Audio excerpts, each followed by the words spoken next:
No, I don't know. I hit the wrong microphone. So no one can hear us? So no one can hear us. That's okay. Then now they don't know that they are missing out. Now they don't know that they're missing out that I talked about what wasn't working because I hit the wrong... Thank you. Sorry. But no sound is a good indication that otherwise this disaster of a stream is not. It's just... It's okay. It can only get better from here, I suppose. Yeah, there we go. They can hear us. I hit the wrong microphone button. I'm really sorry, guys. But we're here. We're live. Yeah, we're here. We're live. We're Most live. of what you missed out on was, wow, I don't see any motion in the chat. And good morning to Shady. Good morning to Dan Does Junk. And morning to Shop Grumbling. And The mic has a click and a hum.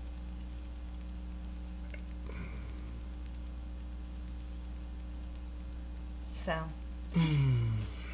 This is why we don't let Bean set up our streams anymore. Just blame the dog. That's fine. I don't mind that.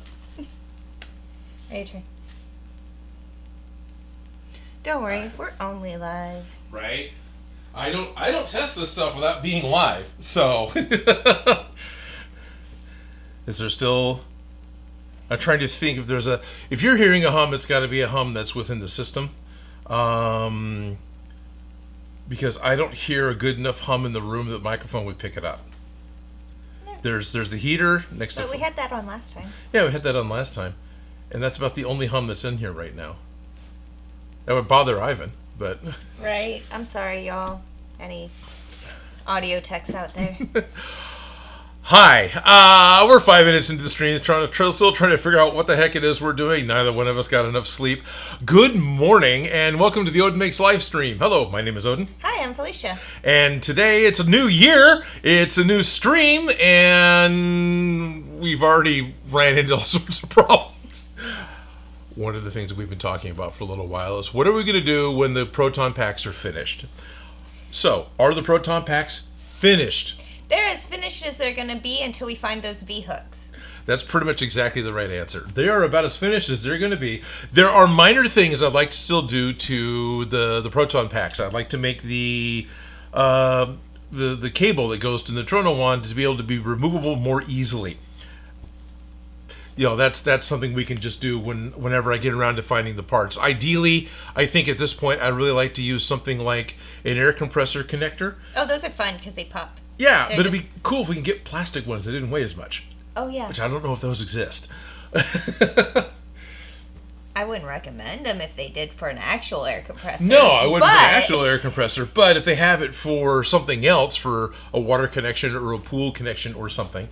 Yeah. A cool clickety-doo that clicks in. Yeah, some sort of cool clickety-doo that isn't, maybe 4 there's ounces a 3D of brass. printed file. Yeah, that'd be nice. But that's not bad. I saw it. So I'd like to do that. I'd like to still get some sort of recharge circuit put in for the lights because right now they're eating 9-volt batteries. Not a big deal, but yeah. I think I really want to move all my projects to rechargeable. And then, of course, the V-hooks. And I think really that's about it. Yeah, we have these amazing V-hooks that were custom cast for us did. all the way across the world. Yes. They were shipped to us from overseas, from friends in Europe. And they got shuffled around in the move, and when it's like, let me put these over here so they will not get lost, was the last famous words ever of something that got lost. Yep, absolutely. Let's put these somewhere safe so we can find them. I have gone through this garage a little bit on occasion here and there again, looking for other things, as well as just looking for them. Yeah. No luck. No luck. So, we're moving on. So dragging my feet on moving on. So we're moving on.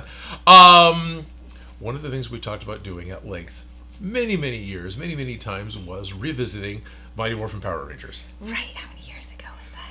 I think that was pre-COVID. I'm not sure. I think maybe it was at least 5, maybe 6 years now. Yeah, I'm thinking Shady might know. But yeah, I think it was a while ago. Right, we had these grand plans. We did. And we were thinking the same thing that everybody on Discord has started talking about, which was Pink Power Ranger. And the main reason we're thinking about Pink Power Ranger is because I was digging through my closet and I found an old box that had all the stuff that I was getting to make a pink Power Ranger, but never. Project Blinn that was started and then forgotten about. All right. But not where you were going? No, that's pretty much where I was going. Okay. Anyways. No, yeah, because you had started amassing bits and pieces for the project. You talked about possibly doing this particular Ranger. Have we even said which one this one is yet? Well, the color's kind of obvious. Oh, fair enough. Yeah, it's Kimberly, right? The Pink Right? Power Ranger. The first Pink Power Ranger, Right? Because there are lots and lots and lots of versions of Power Rangers these days. I will be upfront with all you guys. I have seen maybe 2 or 3 episodes total of the Mighty Morphin Power Rangers or any of the subsequent series. This isn't because I dislike the Power Rangers. They never caught my attention. There's no better way to put it. And I was a kid who, if you grounded me from watching the Power Rangers, I was devastated. Right. You know what I mean? Like, Kimberly was so cool. She did gymnastics. I did gymnastics. Power Ranger. Anyways. Yeah. But we did the Red Ranger sword. We did the Red Ranger sword. You did the Red Ranger sword, and I helped you in the intro. Yeah, I suppose that's true. I think... Were you not there for any part of the build? Not really. No. Oh, well, I'm sorry. No, it's fine. It's just those were back when you were doing weekly videos. Right. And I was just helping you out with, you're like, I have an idea for an intro. Let's play and have fun. Yeah. Which was like talking about, okay, what's the next one? What's the next one? Because I want to reuse this intro, so. Right. Exactly. So I got some local musician friends to write a Power Rangers theme song sound-alike, which was one of the things I was trying to get set up for today, and I forgot that I don't really have the specialized equipment to do that easily. And then we made the animated intro, and yeah, I needed your help with the animated intro. Then we sat on that for a little while. Yeah. Yeah. But cool project out of it. Yeah. And we talked about doing helmets. We've talked about doing helmets. And talked about other, like, making all the different weapons and seeing if they could be If there's some way to make them interconnected, that seems. Do they transform when they interconnect? I think so. I think they turn into the Mechazoid or. Right. There's a mega weapon that they combine into, but like, does the sword do anything to make that connect to everything else? Like, I am drawing a blank. It's been several years since good. I've even thought about the project. I just remember that we were that was one of those things that we're like, well, could we make it? Hey, Shady, do the weapons like moderately transform in order to connect with each other? Well, anyways, it was an old project. You were excited because you got the intro. Yeah, I'm so excited about the intro. So, you know what? People brought it out the other day in the Discord group. They did. What's the Discord group? There's the Odin Makes Discord group, and for all of you in the future who are watching this and wondering why we're just rambling on, the Odin Makes Discord group is a private Discord that members of my Patreon get access to. So if you want access to the Discord group, will you be able to talk to me and Felicia, Shop Rum, and Dan, and Shady, and just about everybody else in the chat right now, then please check out patreon.com/OdinMakes and jump in at the Discord level, and you'll have access to all of this. Yeah, so anyways, they were talking in the Discord group about, what about the Pink Ranger? And then I was digging through my garage looking for some lace, and I pulled out the bin, and I was like, hey, look, I found the Pink Ranger. I found the Pink Ranger bin. She found the Pink Ranger bin before I found the V-hooks. Your garage is probably not quite as deep. Yeah, probably not. Not quite. No. It's all good. We did talk a lot about doing the Pink Ranger's weapon. She's got a bow, right? Yeah, she has a bow. But I think we want to do the uniform first and then the bow later. Is that... Yeah, I was just thinking maybe we could start with the helmet because, get back to your roots. Get back to my roots. Yeah, okay. Helmets are always fun, and it's always the hardest part of the costume, in my opinion, when you're, like, making and sourcing your own costume. Right. But I want the helmet! And all the ones that they have at the store, just the little plastic ones, it's only the front. Only the front of the face, right. Which is so disappointing. Ooh, that's actually kind of a thought. What? Well, one of the things I had concern with... No, I missed it. I'm trying to make the chat bigger. I'm staring while you're live. Yeah, we're all live. I'm trying to make the chat bigger so we can kind of see it. So let's zoom in a little bit here and go back to getting the chat. Hey, look. Now you can read it? Yeah. Hello, morning. I hear nothing. No, I can. Audio's fine to me. Great. Thunder Megazord is still in the suit of list of big suits that Dan wants to make. The weapons pretty much just slapped together. Oh, good to know, Dan. Thank you. Oh, whoops. Darn it. This is what I get for not wearing my glasses and trying to operate a computer. Live. I don't want to do top. I want to see everything. I want to see everything. Good to hear the weapons pretty much just slapped together. Dang it. Helmets. There's a. You talked about the helmet. The masks that you can get are pretty much just front face masks, and that's it. How shortened are the visors on those masks? Like the Mighty Morphin have visors that go back, right? They're kind of like sort of motorcycle-ish, but not. So I'm wondering, can we reference images? One of the things I've been thinking about with doing this helmet, aside from how to make the pattern to make the helmet, is how to make the visor. And am I going to be able to cut one for the material that we use for making Mandalorian visors? Or am I going to have to vacuum form one, which requires making a whole new machine? I'm not against that, but that's more delay in getting something like that done. And it's kind of cool because we could vacuum form one out of the PETG. We could, because I believe that's the right material to use. Because that dies really easily, and then we can do multiple dye passes in a synthetic black brown dye. Okay, so it has the big bug eyes. Got the big bug eyes, and she's got the silver mouth. Right, not worried about the silver mouth with the chin moment. strap. Okay. And it has the little, not mohawk piece, but like that Misfits bang thing that comes. Yeah, it's not Misfits, but center ridge. Center ridge. Yeah, with eyeballs, because it's supposed to be a pterodactyl. Oh, right, okay. So she's got a pterodactyl on the top of her helmet. Yeah. Kind of like the Viper pilots in Battlestar, although they had, yeah, a bird. Okay, cool. So, remember during the panorama when they had all these face shields? Right. Whatever happened to all of those? No. So I'm looking at the reference image here, and I'm seeing that looks like it is a compound curve. That is not. I'm used to like the Red Ranger helmet, where it looks like it's just kind of a single curve. It's an open mouth of a dinosaur. Yes, his is the open mouth of a dinosaur, and so is the Yellow Rangers in that all picture. All the others are an open mouth of a dinosaur or other animal. And okay. the Pink Rangers is a pterodactyl like this on top. Gotcha. And so she's got these bug eyes. That. Well, I guess using Mandalorian visors are out because that's got curves to it. Well, the thing is it could be just the same curve, but that's the foam piece that comes down to make it the. Yeah, I was looking at the picture. There was a couple of highlights across the top. To make it look more buggy.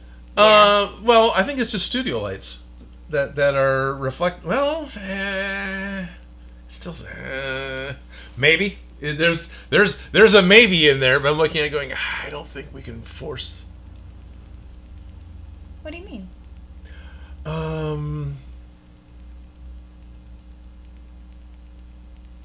Yeah, what do I mean? What am I seeing here? Okay, camera 3. So go ahead and just 3 and cut.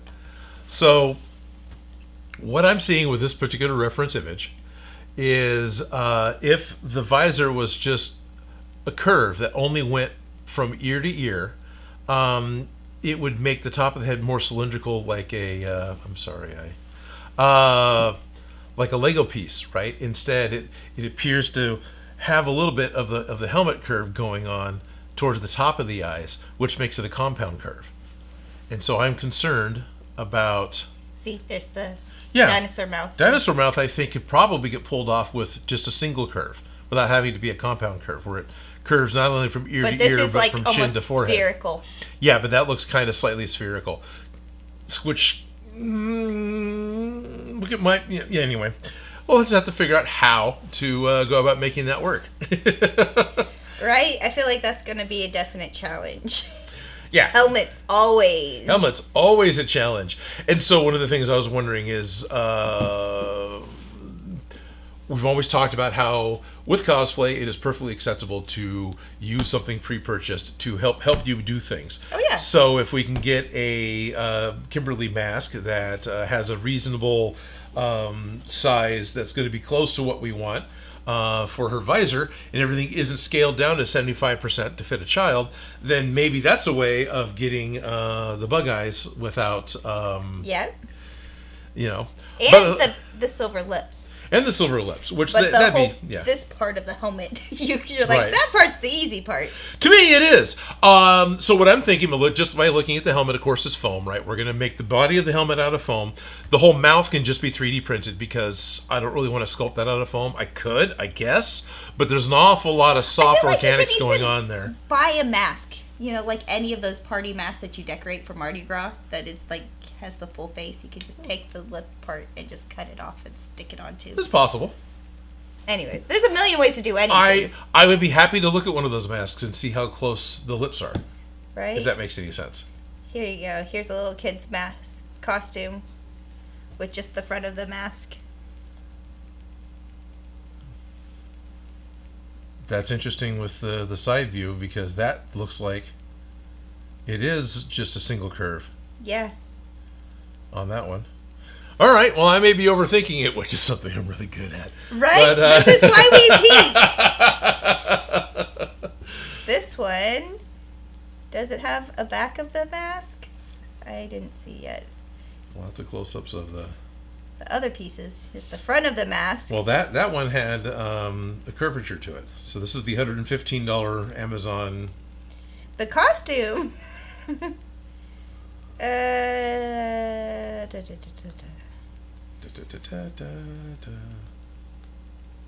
Hi, I want to thank all of you for watching us while live streaming while scrolling through Amazon. The thing is, it's like, what do I have? What do I need? What do I build? What do I buy? Absolutely. Like, so and this was part of what we wanted already. To do. Yeah. So we're taking you through the creative process. Day one, we have an idea. Right. We had an idea yesterday. Okay, let's go ahead and do this. And then we'll keep going through. Something else I do want to do with future streams of this, I'm not doing it with today's stream, is I actually want to record it on the cameras to cut it down to make a weekly video out of it. I don't expect that to be on a 1-to-1 ratio, but hopefully it would be a way of getting weekly content made while reusing the, so on and so forth. Yeah, like the grown-up ones are even worse than the child ones. Kinda. Because they don't even have the bottom half of the mask. Yeah, but that's sort of okay. I mean, because it's just that eyepiece. If all I cared about was the eyepiece, yeah, if I can get just the eyepiece on its own. Right. As everyone knows, the transparent portions of anything is usually the hardest, especially something that's going to be optically clear. To get something that's going to light up and glow that you don't have to look through, that's not hard. To get something you need to see through and not walk into traffic, that's a little more difficult. And buying it individually without the whole rest of the costume. And buying it individually without the whole rest of the costume, because at that point, you may as well just buy the costume. Right. And as far as the costume goes, you have different options, whether you have the jumpsuit that it's all printed on, you have the nylon jumpsuit where it's no stretch to it, but it's all that shiny fabric. You know what I'm talking about? Oh, yeah. It's the PVC shiny pseudo leather. Where they have the one piece of Velcro square on the back that holds it together. Right. Oh yeah, I know what you're talking about now. Like what the Pip-Boy costume was. Oh yeah.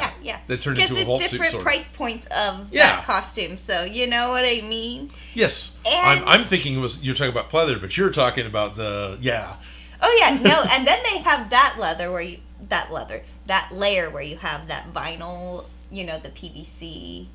Yeah. That with what you're thinking about, which is an upgrade, which is nice. Which is and it is comfortable. But I got... These are all pretty much heavy grade spandex, aren't they? Or not necessarily? Not necessarily. And the thing is like, when it comes to like those kind of things, I like to feel the fabrics.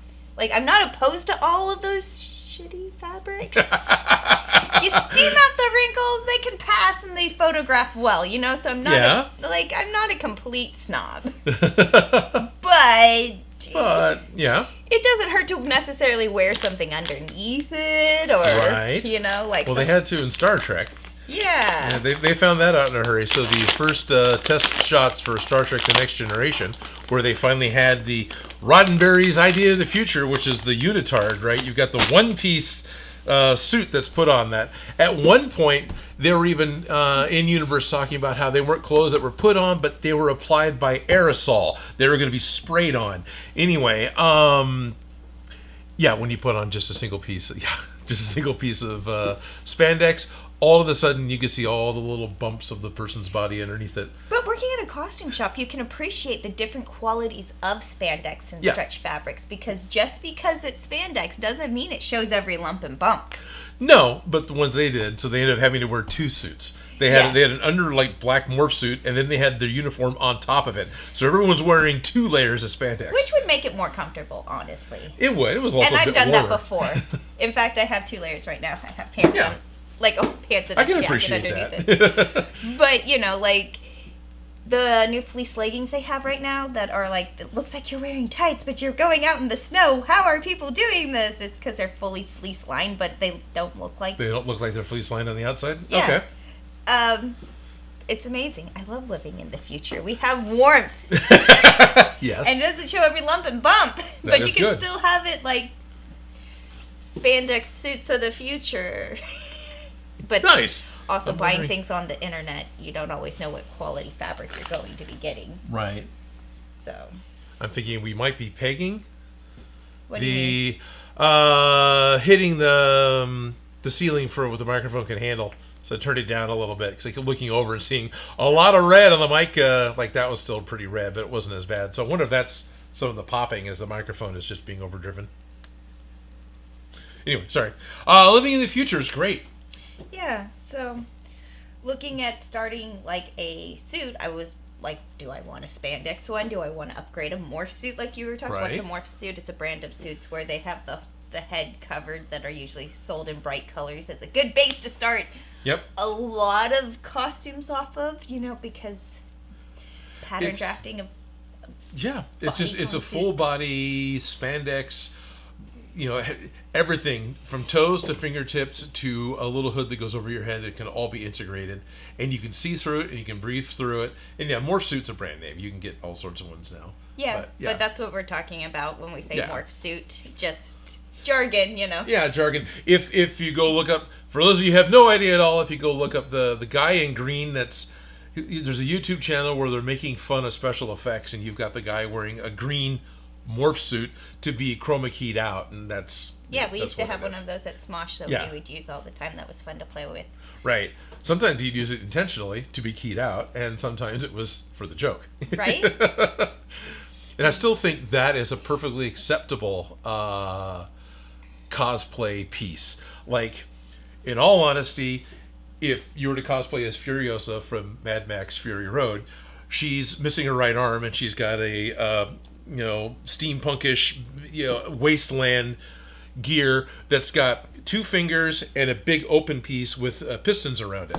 So I would just put a green morph suit arm over your hand and then decorate it with all the other parts, because it's invisible. It's invisible, and literally it's kind of the way she wore it on set, because that was pretty much what they did. And there's some droids that are done that way that I think would be kind of fun too, where the person's in reference is either wearing green or that motion tracking pattern with extra pieces on it. Robert Downey Jr. for Iron Man, he pretty much wore shoulders, gloves, and maybe a helmet.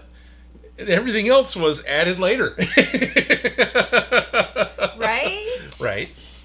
Go as the full green screen and be I'm Mr. Invisible. Yeah. One of my favorite Mysterios was like that, which was the Spider-Man villain. And even in universe, in the movies, they were doing that as some sort of way of tricking, everyone live. So, it wasn't just a behind-the-scenes version. Yeah. Anyway, sorry. I think that's fun. I like when that's done. Right. A lot of experience with morph suits. Yes. Lots of costumes that you can use them as a base for. But, like I said, not every spandex costume is made the same. And I am very not elitist about which fabrics I like, but I definitely have opinions on different qualities. We had a whole rack of costumes that was just Catwoman spandex outfits. Yeah.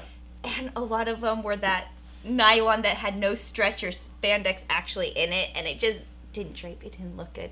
We had the vinyl ones that didn't look. Yeah. You know, like there was different ones. There were better quality pieces. There were lesser quality pieces, and I think like one of my favorite ones was it was a thicker nylon spandex. It didn't show any lump or bump. It just looked really good on it. Okay. You know what I mean? Because it's closed in all the right areas. Yeah. And it wasn't. Yeah. Just because it's a spandex doesn't mean that it is as revealing, but then also some are extremely revealing, and then when you're buying things online, what are you actually getting? Right, because yeah. And you can buy facial tissue online, but are you going to get something that you can actually use when you're sick, when you're sick, or are you going to get something that's going to make your nose raw while you're using it? And you won't know until you're touching it. This is why people are devastated about losing Joann's. What do you buy in person? Fabric and yarn. How does it feel? Because I'm going to wear this. No, I totally get it. Yeah, but one of the things you can do to kind of mitigate that is layer, like you said, how they did 2 suits. Not necessarily 2 suits, but doing an underlayer underneath the decorative top layer to make it. Okay. What I really like are these thermal. There's a lot of Spider-Men that need to do that. But anyway. I like microfiber thermal suits. Like, so it's not like a thermal, like, Old West underwear with the butt flaps that are that waffle texture. You know what I'm talking about? Yes. Like, that's what I picture when I imagine thermals. I would say, I just bought a pair of those. Well, I didn't get a pair of the butt flap. I got a top that I wore when I was doing an overnight shoot. You got a 2-piece. I've got the upper half of a 2-piece. It was just a black. It was the waffle pattern. It was $12 at Target. The waffle pattern traps air. Yeah. And which makes it warmer, and that makes it comfortable to wear underneath your stuff. I don't recommend that waffle pattern for under spandex because you're going to see that texture. You're going to see the waffle pattern, okay. But the microfiber ones where they have the fleece lined, I highly recommend those. Those are so comfortable. Okay. And the outer fabrics are slippery, so they slide on really nice. Okay. So you're not really getting bunching, because one of the worst is when you have 2 different fabrics and one and they bind walks up. Yes. You know what I'm talking about? And then you get atomic wedgie. Yes. You know. Yes. So a microfiber thermal is a very good investment, whether you get a black or a nude one, beige or nude or brown, depending on what color you need. But for underneath, because if you see the top of it sticking out, you can give it a neckline. Black looks clean. You know what I mean? Or beige, so it's it doesn't look see-through. Right. Right, yeah. You have options, but... Which, honestly, at this point is almost necessary. Fun trivia that just started at SAC Anime this year, this most recent SAC Anime. There is I forget what they called it now. Basically, it was a penal code, Sacramento Penal Code 314. I don't know what the final dots are, but it was funny because it was pi. Nobody was allowed to go topless. Nobody could have... Male or female? Male or female. Nobody. And so we were either applying pasties or referencing to another booth that had better pasties for all the men that were running around. Because you can't do that anymore. Do Band-Aids count? Yeah, Band-Aids are okay. They just have to be covered. And that's... I applied Band-Aids on a couple of people. Because it was bare-chested t-shirts. There's a place for those.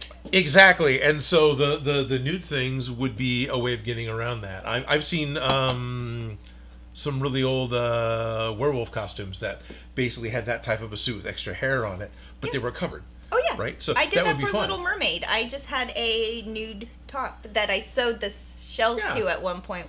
Not my... So then the shells can't fall off. Yeah, but it's attached. it looks like it's nude, but it's not, and it's comfortable, and I can run around. So yes. You do cartwheels. Yeah. Could do cartwheels. The illusion mesh. Yeah. It doesn't matter how sheer it was, right? No, it didn't matter how sheer it was as long as the nipples were covered. Yeah. Okay. And I don't know of any, women are usually much more modest about that type of thing anyway, especially at SAC Anime. I don't know of anyone. I don't know of any females that pushed it that only wore pasties. Yeah, no. I don't think that happened. Yeah. And what's funny is I don't think any of the costumes were the boarhead guy from Demon Hunter, Inosuke. But we saw him a lot in the past. In the past, I've seen so many. That's the first one that came to mind. And I've even seen women who have cosplayed as that guy, and they just had something. Yeah. Which is fine. But yeah. So one of the things I was trying to ask was like, well, is the bat suit okay? Because most bat suits have nipples now. Is that okay? Yeah, actually it is, because it's not a real nipple. Because they're rubber. Yeah, because they're rubber. It's like a baby bottle. That could be in public. Yeah, that could be in public.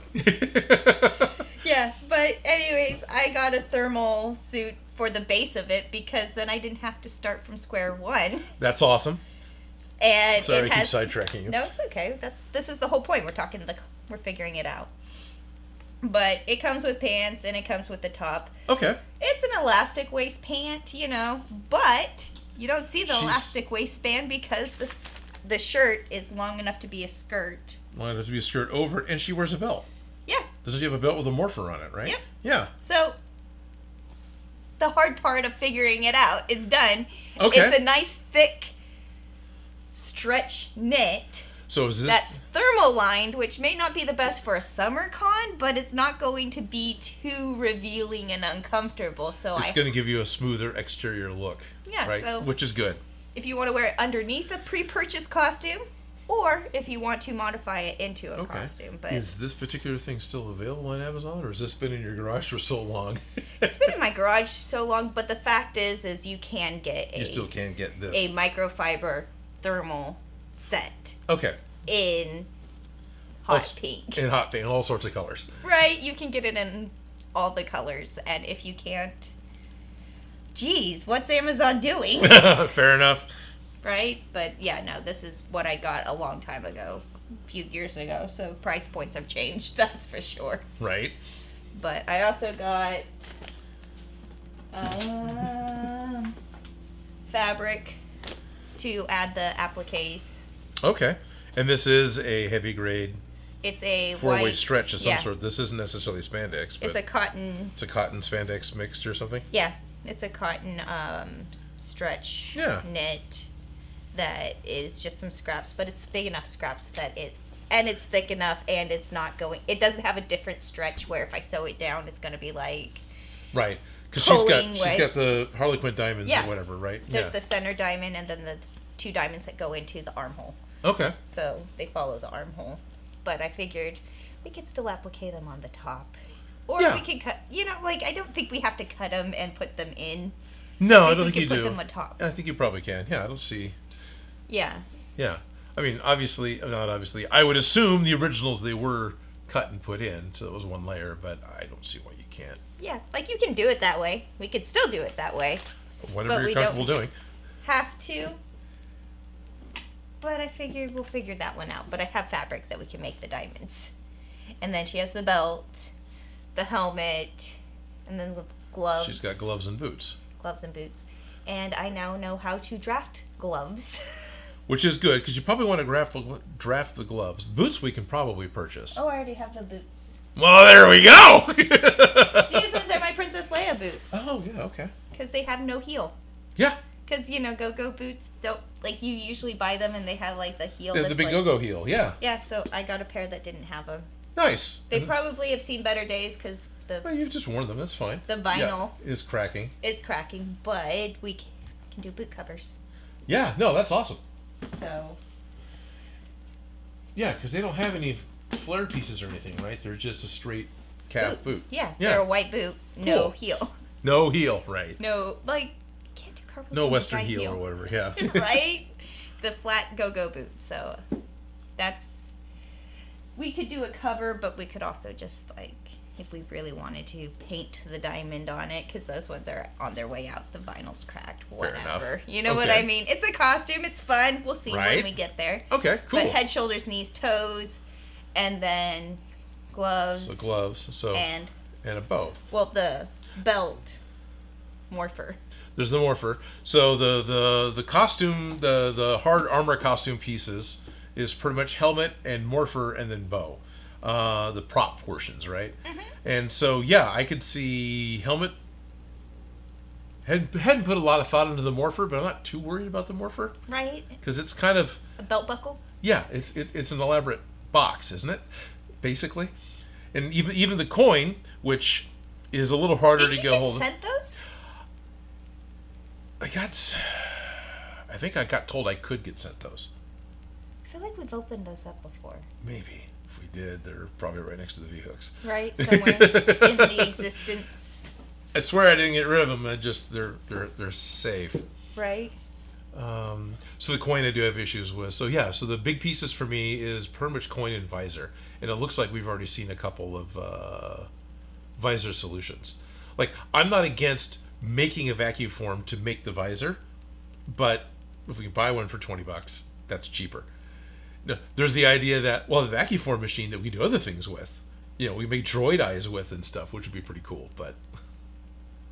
Do you need a vacuum machine? Do you want a vacuum There's machine? A want. There's a want. Need is questionable.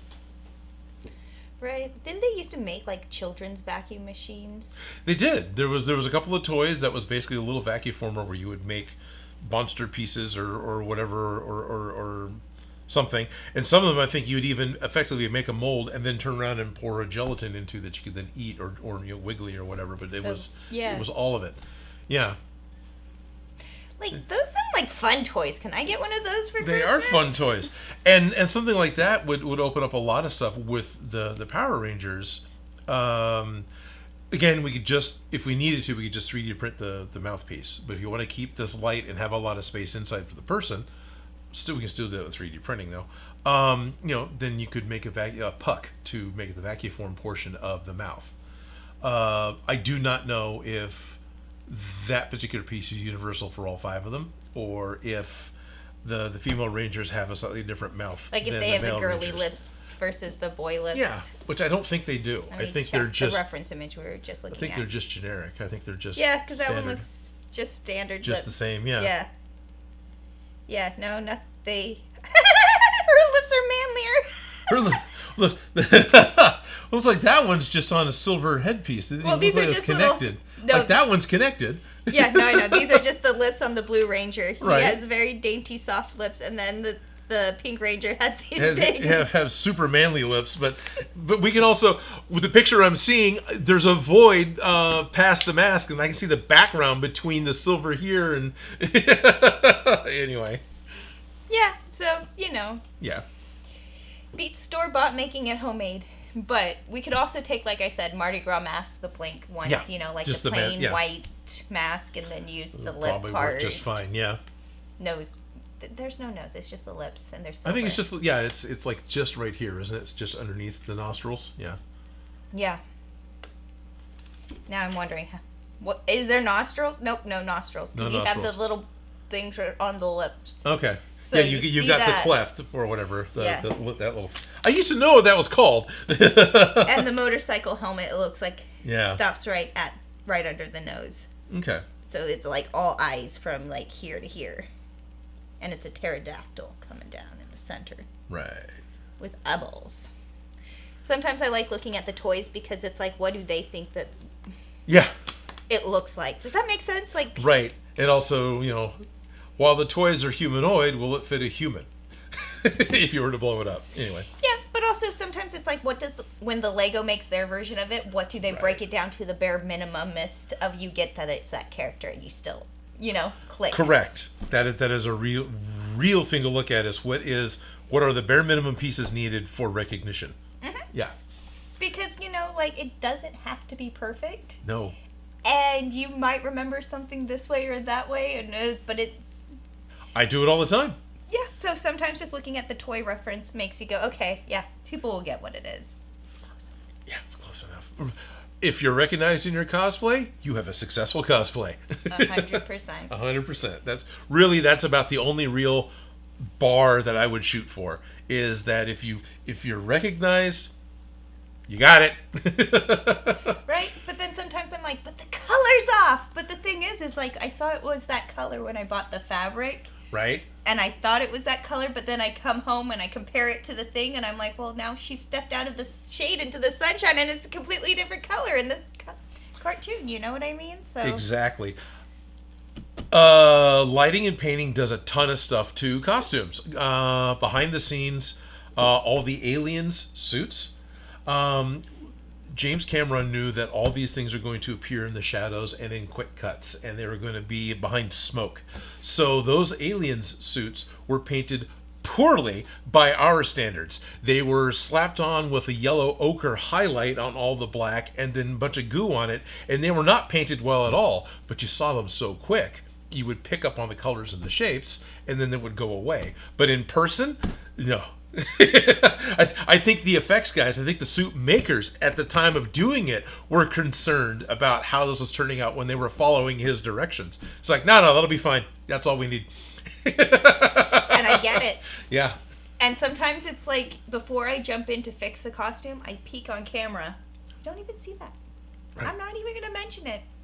There's so many times with my own projects, I didn't see how well I had pulled it off until I'm in the edit, and I can see it from a different point of view through the camera, and it totally changes my opinion of the piece that I made.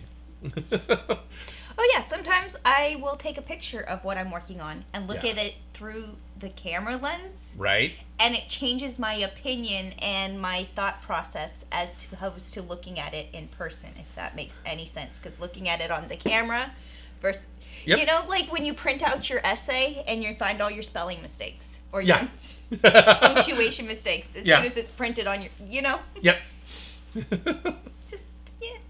Sometimes just putting it up on camera, it makes it, oh yeah, we've been ignoring the chat. But we've been ignoring the chat. I mean, we're a little worried about that, but also at this point in time, we need to go... Live. Yeah, just going to do Welcome in our friends. Oh, no, that's not what I want. I got the zoomed in too much. Sorry, everyone's watching me fumble with the computer. We're only live, and we judge. Oh, you guys judge so harshly, it's not even funny. We don't listen, we just judge. Where did that button go? Are we live? We're live. We're live. I'm streaming live. My glasses off. I don't even... Oh, here's stream settings. Okay. I really appreciate, businesses like, well, we'll just change how everything looks. I think I complained about this last time compared to the stores. You messed with the algorithm. No. Yeah, live streams. I don't have a Mighty Morphin live stream yet. Alrighty, save. Well, this is the very first one, so it's kind of our announcing that we're doing it. Right. Getting caught up regarding the Power Ranger weapons. The only transforming they do is on the black axe, which is the base of the blade, moves down to the handle shaft to the barrel tip. Right. Thank you, Stupid Monkey. I think I've heard about that. Monkey says, "Oh wow, first time I've had an ad while watching live." Lucky. Let me just zoom a little bit again here, so we can actually read it. So are we watching a stream, or are we just watching Odin lean across and do something?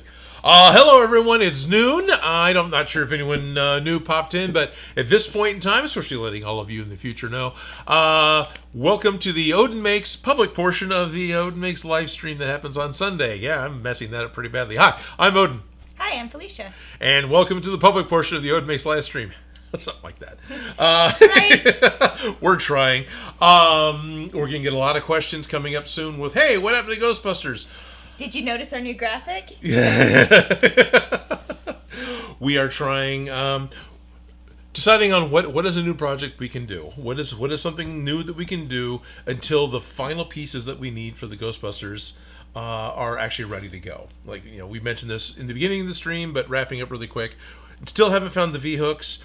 Still want to change how the hoses are connected to the packs, and I still want to upgrade the battery portion to run off something that isn't a 9-volt disposable battery.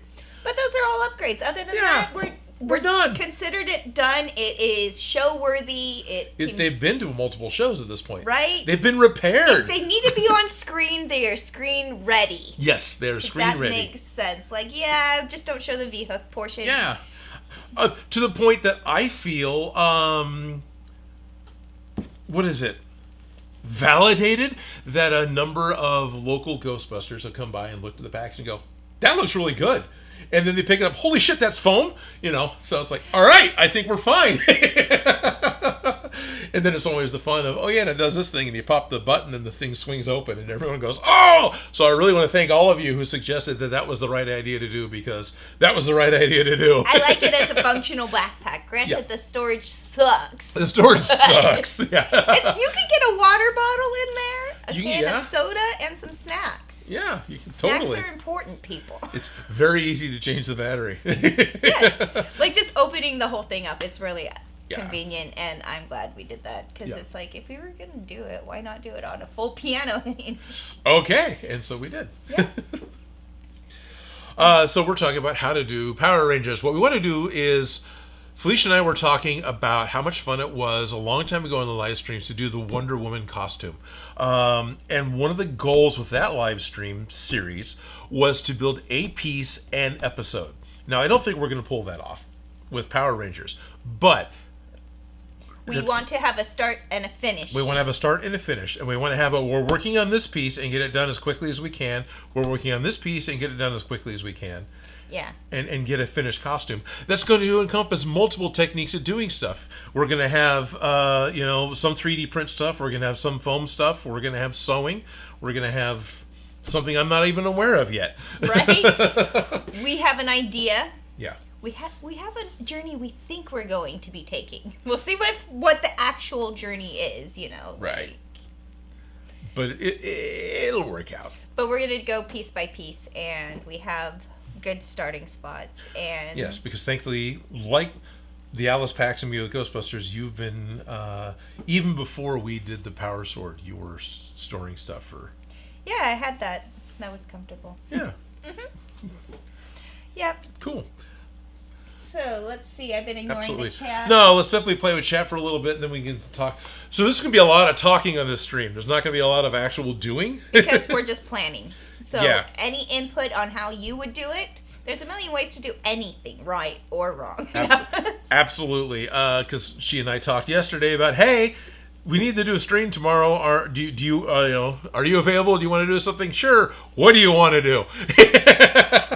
And so the whole hash out becomes part of this creative process. Right. Yeah. We have decided on a cosplay. We have decided on We decided on. Well, you're looking at me. Decided on that, not this particular stream, but in future streams, I want to actually record with the cameras at the same time, with the idea that we should be able to pull the project portions out from multiple streams in order to make one shorter build video from it, so I can actually have build videos as well. Yeah, that cuts out all the extra crap. Yeah. It's fun for us, but, right.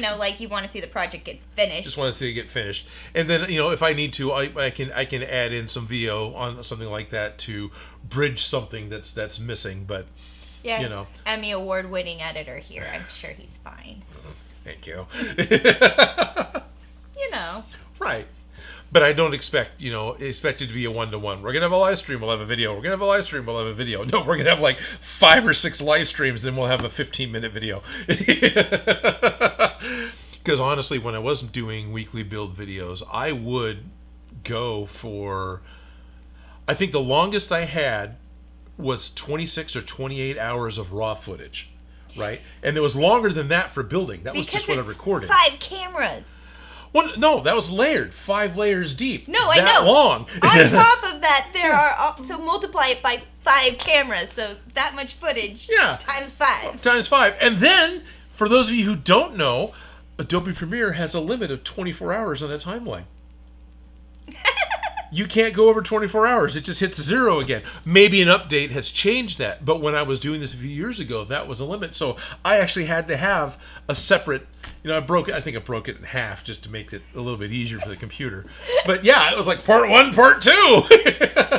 When I am editing, I'll put together what I call a raw timeline. It's where I stack all the different angles on top of each other, more or less synced up. It's not, because all the cameras are recording wild. They're not synced, so they're not all exposing the same frame at exactly the same instant every time. They're all just recording at whatever their own pace is, and they're actually slightly off. Once you get only Sometimes it's only a couple of minutes, guaranteed by like 20 minutes or so. Your timeline pieces, the audio is going to slightly drift, and you'll start to get an echo type of a thing. So you just have to fiddle and move things around. It's just the way it is. It's not that a big deal. But for the most part, this camera angle when I'm doing a recording is the only one that has the face. So I marry the audio to this one, and all the others, whatever. It's hands working on stuff. Sorry, this whole thing's gonna be side quests. Right. Yeah. But that is how you make videos. That is how I make videos. But the live streams are very different. We still have the 5 cameras, but they're not recording. But are you currently recording this live stream? I am not recording this particular live stream. Because this is the brainstorming the brainstorming figure it out one, which can be summed up in like... It's where we got to make the master plan. Right.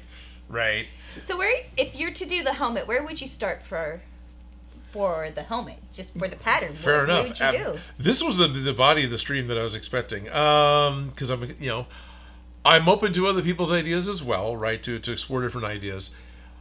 First thing that I'm going to need to do is get a lot of images of her helmet. You've already shown me a couple, which is great. So I can see what the outer skin, what the finished thing looks like. And more angles, the better. The more angles, the better. And for the most part, it looks like it is an overall head-shaped, smooth thing in the back, an overall head-shaped, smooth thing on the front. What I've done in the past is use like my head cast and then did a pattern on that. I don't think I can do that exactly because the helmet is larger than the head. It fits the head, but it doesn't conform to the head. That's the right way to put it. It looks like it's a motorcycle helmet. It looks like it looks like a stylized motorcycle helmet, but a little smaller. To me, it looks a little smaller. Definitely more fitted to a head versus over. Yeah, a motorcycle helmet would be way bigger. So I can pull a pattern. I can take one of the head casts that I got. He's pointing over at his face over there. Yeah. And I'm looking at it too. They can't see it, but context-wise, you guys are missing out. There's a face over there. Yeah, there's a plaster head of Seth. He was the Beyond Geek superhero, so we did a head cast for him. Seth would be a great head to use because his is smaller than mine. I can see padding that out with... Project foam or a couple of other things, EPS foam to get the really close shape of what the two halves end up looking like, right? It doesn't have to be super accurate, but if you get the really close bulbous compound curve shape, then I can do a aluminum foil pattern off of that and be able to make that from foam, glued all together. Probably have to do it a second time. This pattern almost worked. Change it, maybe. Yeah. I try not to do that because I'm super lazy. I'd rather fix the one thing than start all over again. But to be honest, I've watched SKS props do that enough times. We're like, well, I got my prototype and I got my pattern, so now I'm going to make it for real. It's a real ego blow to consistently throw things out and start over, or rip things out and start over. But the more and more you have to do it, and you realize that you save yourself so much time down the road if you take your time now to just do the thing you don't want to do. Right. Because, how many journeys I go on that could have been saved. I can fix this. I don't have to. No, if I had just thrown it out, I would have saved myself how much headache? Right? Yeah. Like, even when you you draw out your initial drawing, it can be ugly. A thumbnail, a rough sketch, and then you trace over it again. You give better lines the next one. Yep. You draw over that. You retrace it, and you can draw over that. You don't have to get stuck on the first one. It's okay to have edited drafts, and my ego sometimes doesn't like that. But... And I'm not sure for me it's ego so much as just, I don't want to do it again. I have this huge thing of, no, I've done that. I don't want to do it again. I just don't want to do it again. It's already been done. Yeah, I'm done with that. Next. I've moved on mentally. Don't make me go back. Now it's work, not fun. So, yeah, pretty much, exactly. So that is a thought. There's a way of using like EPS foam or something else to create the basic shape. Evil Ted even has done it with just pure styrofoam to sculpt the basic shape, even at a smaller size. And then I've seen people use aluminum foil to make the shape. Yeah, you can sculpt aluminum foil too. But it takes a lot of aluminum foil, but you can do like built over, like you said, a head. Yeah, built over a head and then blow that up. Alternatively, now this is also, I didn't know how detailed her helmet was, and I had not seen the back yet, but I assume the back is about the same level of detail as the front. Yeah. Reference images. Because I'm immediately thinking some of the later Rangers that had a lot more going on their helmets. So another option is always to 3D print one. And we could just straight 3D print one and finish it and call it done. And honestly, that is probably the easiest way for everyone else to do it. I would 3D print half of one, pull a pattern off of that in order to make one out of foam.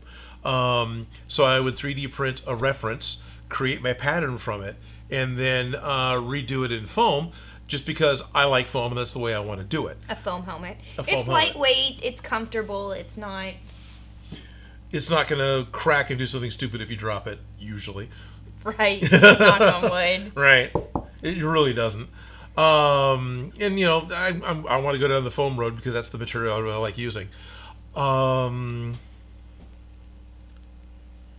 Lightning collection, okay. Side view of the... Side view, yeah, so the pink's wrapping around. Yeah, because it's a pterodactyl. Yeah, the pterodactyl wings. That I wonder if they could get a back view. You know, it's one of those things that... I swear I've looked on Do 3D for Power Rangers helmets. They probably have them for sale, but they've on occasion had them for free. Like the Blue Ranger is the only one. Here's a later Power Ranger showing the back of her helmet. Okay, so it is. So it is kind of a mass that goes around, and then it's just sort of smooth. All right. See, that one's more like what I was expecting, with all these extra... fun bits? Yeah. All the extra fun bits, scoops and turbo... Well, that's the thing, is as they go and progress more into the Power Rangers, they get into the more fun stuff on the helmets. But the first one, it's the very first, they set the groundwork. Yeah, no, it's great. I got nothing against that. I'm totally down for this. But... I just don't know the lore. I don't know the characters aside from, oh, that's the red one. Right. And the thing is they come, they fight the bad guy, they turn into the Megazord. Right, yeah. Then they beat the bad guy, send him off spiraling into space like Pokemon style. No, right. And then they go back to high school and finish off the day. Exactly. I'm sitting here thinking, yeah, it's got to be similar to the people I talked to. I've seen a little bit of Star Trek. I really like that Dr. Spock guy and May the Force be with you. That's cool. You know, it's going to be similar, so it's nothing against anyone. I just don't know it. The side view doesn't have a line where it's a front and a back piece. Right. Some of the ones I've seen. So there's the Power Rangers. There's the Power Rangers couple, I think, cosplay couple. I've been to cons with them a couple of times. It seems like the entire upper portion of the helmet, like it would be cut where the pink wrap goes around, right? Okay. That whole top piece fits on, and then the back piece kind of comes up to marry to it. This one has a fake little buckle. I think there was a buckle on shooting. Okay. But I think... Sorry, we're looking at a picture and you can't see it. We have to figure out how we're going to do this. 3? Yeah. Okay. So this has got a signature on it, right? So this is probably fairly close as far as a replica goes. And this one's still the entire back of the helmet opens. And honestly, a lot of the ones I've seen do that and have this fake little buckle on it. What I've seen also is just this white part is removed. And so the pink is continued all the way around, and the top of the head is continued all the way around. Thank you. Because just by removing this back panel, you get enough space to get your head inside, and then you click on this little back piece, and that holds it all in place. And I'd be okay with that. I mean, I'm okay with whatever. I'm okay with, you know, I made Mechagodzilla to look all beat up and dirty because he looks all beat up and dirty in the movie, right? So I'm okay with whatever I need to do. But right? So we need to get a place. We need a shape. We need a shape. So whether I 3D print a shape and pull a mold off of it, or we sculpt a shape roughly and pull the pattern off of it, I don't think that's something I can freeform. Yeah. Because it's not a sphere. It's spherical. But it's a bulbous head. Yeah. That goes into... Right. And it's neat. I have not checked on this. I kept thinking, like, there's all these extra vents that go up here in layers and things. No, none of that's there. No. I don't see any of it. It's just... I think the Red Ranger at least has, like, teeth. Yeah, I think that's what it is. I keep thinking of the Red Ranger's teeth. That's fun. And then later on, I think those became vents. Yeah, they get more creative and crazy as the Rangers progress in different high school students, but... Right. Okay. But the first ones are fairly on the simple side, and she's the only one with the 2 eyeballs, where I like the screen. But it's a pterodactyl. It's a pterodactyl. Well, the Yellow Ranger is a saber-tooth, right? Yeah, but also, it may or may not have been a girl who plays the Yellow Ranger, because they took the footage. I don't know. Yeah, I don't believe so. I don't believe the original Japanese footage, it was a female performer. Yeah, it was a male performer. Yeah. And so the Yellow Ranger was supposed to be a male. Yeah. But then ended up being female. For the American version, which it's fine. Whatever. We're covered. Who cares? She was my favorite. I loved her. Yeah, she was awesome. I've sat next to the Yellow Ranger at Stockton Con. She's great. That's cool. Yeah. Yeah. But anyways, I got off track. Sorry. We were talking about hers is the only visor that's got like 2 eyeballs. Everyone else has a single eyeball. Yeah, but hers also is the only one with the little skirt. Right. Where the yellow one doesn't have a yellow skirt. How come she doesn't have a skirt? Because she was originally a man. Right. That's why. We're actually seeing lots of chat motion, which is pretty cool. All right. Hey, man, I miss your videos. Hey, Odin and Felicia, I got my Jason Voorhees pants, and they barely fit, so I have to slim down to fit it perfectly. LOL. Okay. I'm trying to think of which Jason Voorhees. Yeah. Okay. Don't forget the pterodactyl if you're doing the original pink, that is. Yes, because it's a pterodactyl. Pterodactyl, yeah. The whole thing is, yeah. I saw Power Rangers thumbnail. Are you going to be making Power Rangers samurai props or helmets later? That specific show was my favorite, and nice to see you guys. We're just going to do the original. I know they have different flavors. There's like 20, isn't there? There's so many. There's so many. There's movies, versions, and then right. Yeah.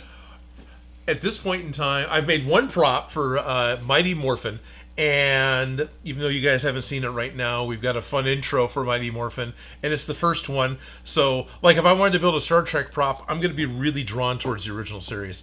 So I'm kind of drawn towards Mighty Morphin. So I think at this point we're going to do... And Kimberly was my original Pink Ranger, so she has a special spot in my heart, you know? I also remember before Power Rangers hit the air, there was a show called Friday Night Videos that NBC would run at like midnight or 1 in the morning, right? It was kind of a night flight, one of those things, or Friday Night Videos. And they would do music videos with weird sketch comedy. Anyway, they took some of the original Power Rangers footage and then just redubbed their own stuff over it. And it didn't have any of the American actors in it because it wasn't that show. It was only using the original Japanese footage and with all the explosions and they just goofy things that they would say. I don't remember any of it except constantly they would have the Pink Ranger come on. Oh, I broke a nail. And that was like the main thing that she kept saying. So whatever. But anyway. Sounds like fun stuff that I used to like. Yeah, when I was it's young. Late 80s, early 90s humor. Right. Yeah. Yeah. It was, yeah. And then I actually saw the show come out. I was like, wait a minute, I saw that on... Yeah. Are you going to make another weapon to go along with the Red Ranger sword? Yes. Maybe, if we don't run out of steam. Yes. Are we going to make them all connect together? Probably not. Because the Red Ranger sword wasn't built to do that. But we can reference it and see if we could make it to scale and it still be reasonable. But if not, it's not worth it. Right. Avixen says you could 3D print the frame for the visor and the mouthpiece. They almost did that for the movie to prove they were in the suit. Also, ventilation in summer. I think this is kind of a winter cosplay. Probably. Or at least an indoor one. Right. No, Advixen, you're right, because that was another thought was 3D print a puck and vacuum form those parts. But honestly, with the mouthpiece, just 3D print it at, a fairly thin shell and to be done. Silver face paint. If you want. That would be really creepy if the Power Rangers mouths started moving. Yeah. Am I watching the right Power Rangers? Yeah. Right. Advixen, and make them removable, I mean. Alfred Williams 9164, the later Power Rangers helmet was just a motorcycle helmet. Right. I actually have a pair in one of these boxes of the 80s egg helmet. Open face 80s motorcycle helmet. Really simple. Oh, yeah. I've got a black one and a white one. Do you think you could pull a mold from that? Maybe. It would be... Is it a good start or not really? Would it be too many I have to look at it again. It might be a good start. It is too big, but to pull a basic off of it and then reduce it, it is scale it down. Scale it down. It is a scalable pattern. Yeah, make shape. a scalable pattern. It is a doable thing. All right. Yeah. I feel like we have to figure out how we're going to do our patterns because that's right. the next live stream. Right. Yeah, definitely. We gotta start doing some patterns here pretty quick. Ernest Van 8291. Hi, Odin and Felicia. Hello, Ernest. How are we? Both tired but doing pretty good. Excited to be on the live stream. It's one of those things where I have to go do a live stream, but when I get going, I really enjoy it. We're both really tired. I was painting yesterday. I just painted my ceiling, and I still need another coat on it. It's a lot of prep work. And squats, apparently. I came off SAC Anime. That's why Soul Edge is still wrapped up in bondage.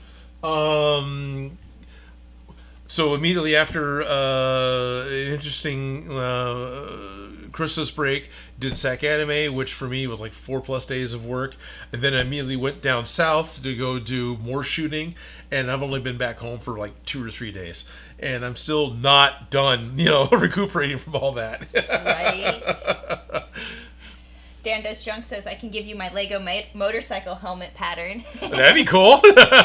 That's actually not a bad thought. Because it could scale up. Yeah, because it'd scale up. That's actually not a bad thought. He's got a really good motorcycle shape on that.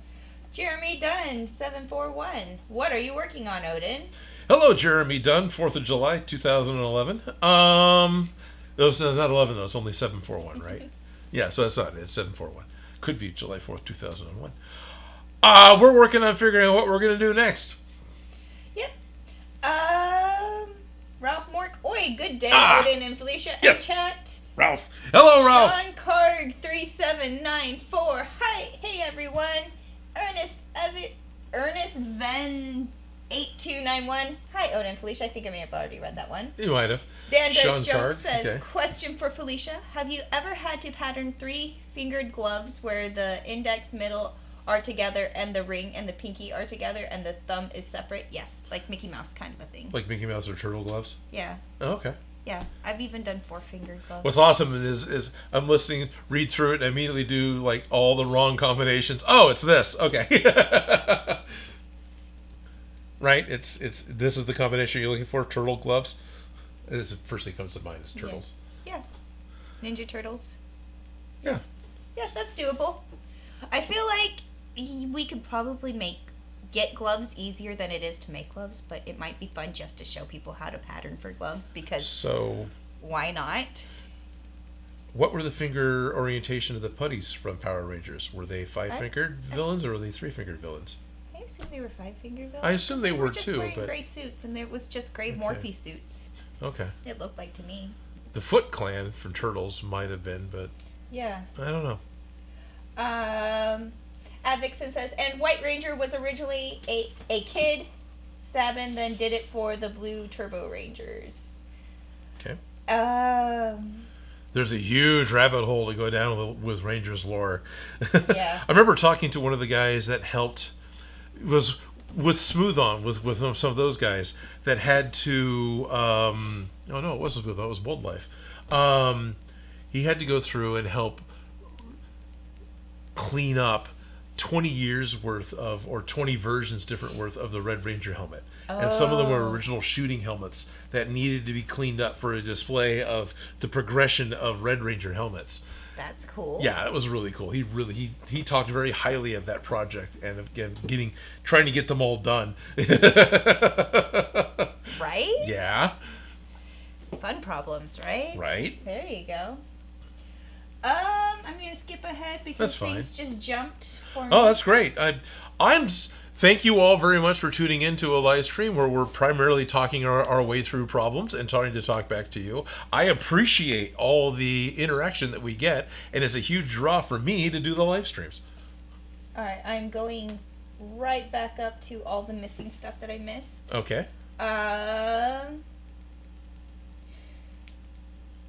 Marshall Turnip 8344 says, what about the head model you used for the Wanda Crown build? A smaller head. Yeah, for a smaller head. Head model we used for the Wanda Crown build. Now I'm trying to remember which head model that was. Was that the... Because I made the blue styrofoam head, I padded out in order to make the Captain Marvel helmet. Yeah. And that thing barely fits you, if I remember right. What? The Captain Marvel helmet, the one with the mohawk? That one's huge on me. Oh, is it? Yeah. Oh, okay. I have a tiny head. All right. Like, I was making face masks recently, and I realized that my head is the same size as the 5-year-old I was working on. Oh, okay. Some kids have big heads, though. I'm just saying. Yes, it did. Some kids have big heads, and I have a fairly small head, but some kids grow into them, too. Those would work as well. Yes. Yeah. But anyways. No, that head would work as well, too. There's multiple different heads to have. I'm just concerned with getting a shape close to the final shape I want in order to pull the pattern off of it, right? As opposed to... I don't think I can pull the right larger than a head pattern just directly off of a head. I think I need an intermediate step there. I don't know how else to put it. Jake Drake 3660 says at DJC Builds, you can find a base Sentai helmet from Sentai template on YouTube and then make the decor after you put the helmet together based on photos of the helmet itself. So starting with the base. Okay. Just a pattern that looks close enough. No, this is cool because this is stuff that's outside of what I know. Base Sentai helmet. So there's a base helmet that's a type of helmet that these are all built off of? Maybe. I mean, that makes sense. They all have a kind of a core and decorations on it. Yeah, no, please someone make note of that. That'd be interesting to look at. Yeah. Hi, Odin. Love your videos. Sadly, can't hang for too long since I have work tomorrow, but love your videos. Making Master Chief from Halo 4 right now. Oh, right on. Drake 3660. Drake 3360? Yeah, that one was always a fun one that I was like... Oh, Master Chief has got a great... Yeah. That's a good helmet. It's a good helmet. Good armor. Lots of blocky. Lots of texture. And it's people scale. And it is, but it isn't. Master Chief is supposed to be very tall. Yeah, I know, but... Yeah. Regular people look real in it versus... Regular people look real in it because it has human... Proportions, thank you. Unlike Gundam that is humanoid but does not have human proportions. That's what I'm calling. Yeah, that's what you're thinking about, yeah. Yep. Dandas Junk says, for helmets, I usually start with a skull cap and build around that. The skull cap will ensure it fits well and can be positioned in the helmet how you want it. Yep. Which is also a smart thing to do. I hadn't even gotten that far with thinking about it, but yeah. Because he was just showing me, Dan at SAC Anime was just showing me the inside of... his newer helmet, really. He was working on another mass-produced mobile suit, right, a ground troop. And yeah, inside of it, he had a skull cap that fit him, and then he built off of that. So when he put this kind of bulky helmet on, it fit. Yep. Yeah, and it totally makes sense. Makes a lot of sense, yeah. Yeah. And the big giant mascot heads at the costume shop, we would put, like, baseball hats. Right. Or construction worker hats. Okay. Depending on how big the thing was. Yeah. When I did my Guar helmet for Ballsack, I used a bicycle helmet as the base. It clicks in, stays in place. Stays in place. Because there was a lot of this, because he had a bear trap for a face. So there's a lot of this motion to make that move. So yeah, having it My having it spine hurts thinking about it. Oh, a little bit, yeah. It's like, hey, I haven't done that in years. I can feel it. As well as I'm getting a little bit of that, inner ear sensation. I haven't had banged in a while, apparently. Oh, I feel it in my shoulders from painting a ceiling. Oh, yeah, but you have to keep your hands below your heart. But. Other ideas, like I've talked about 3D printing the helmet. If we were to 3D print a half-scale helmet, right? So this is 50% size of what we want, and it was like cut straight down the center and laid sideways, so there's no, so it prints. You could pull a pattern off of that and then blow it up, right? Or whatever amount of math is needed, like. Half is great because that's easy, but if you can do it at 75% scale, because that'll fit on the print bed, and then blow it up to 100% scale, that's all. a very easy way to do it. And I'm not against any of that. Yeah, but that's what next stream's problem. Next stream problem. This stream's problem was deciding on the technique. A little bit. Getting an idea of, like, brainstorming different ways we would go about. Okay. Like, just what's the way we're going to do? We don't know, but we've gotten a bunch of different ideas. Yeah. Steal Dan's pattern, steal Dan's helmet pattern, maybe print some stuff, vacuum form some stuff. Right. I'm curious about this base Sentai. That's going to take some digging to find it. But they are all the Super Sentai warriors or whatever, right? Wasn't that kind of the... Yeah. Am I saying that? If I'm saying it wrong, I apologize. I just don't know any better. Right.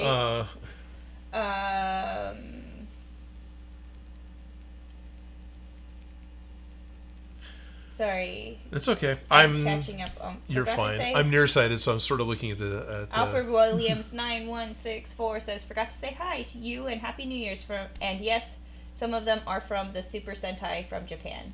Okay. Museum Dave wants to know how SAC Anime was. Something worth talking about. Yeah. Ralph Moore says, "I still want metal cast all the Power Rangers coins at some point eventually." Oh, that'd be awesome, Ralph. Right? That would be ideal. We could lose those in here. We could lose those in here too. I swear, Ralph, I won't lose them. Now, if you wanted to do that, Ralph, that'd be really, really cool. But yeah. We're not going to be done with this anytime soon. Candace Jung says, "You're saying it right, Odin." Oh, good. Just so you know. Thank you, Dan. And also, so how does SAC Anime go? One of the cool things with SAC Anime, and Dan and I talked about this a little bit beforehand, but talked about it again during SAC Anime, want to do some live streams with Dan. Mm-hmm. There's times when Felicia's not available, but also I'm thinking maybe if Dan's up for it to do a live stream that's not on my normal time. Dan is one of the moderators. He's always here. He is always here, and he was a moderator for you. And that's amazing that he puts in that much time to help Felicia and I out on our live streams.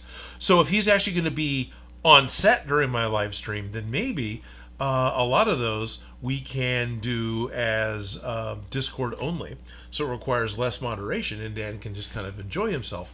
Doing what? Since I forgot to talk about that part. We want to do more of the Odin scale Legos and want to do more Odin scale Lego that are mathematically correct. Since when I first made my first Lego, I did it quickly because it didn't matter and then stuck with that.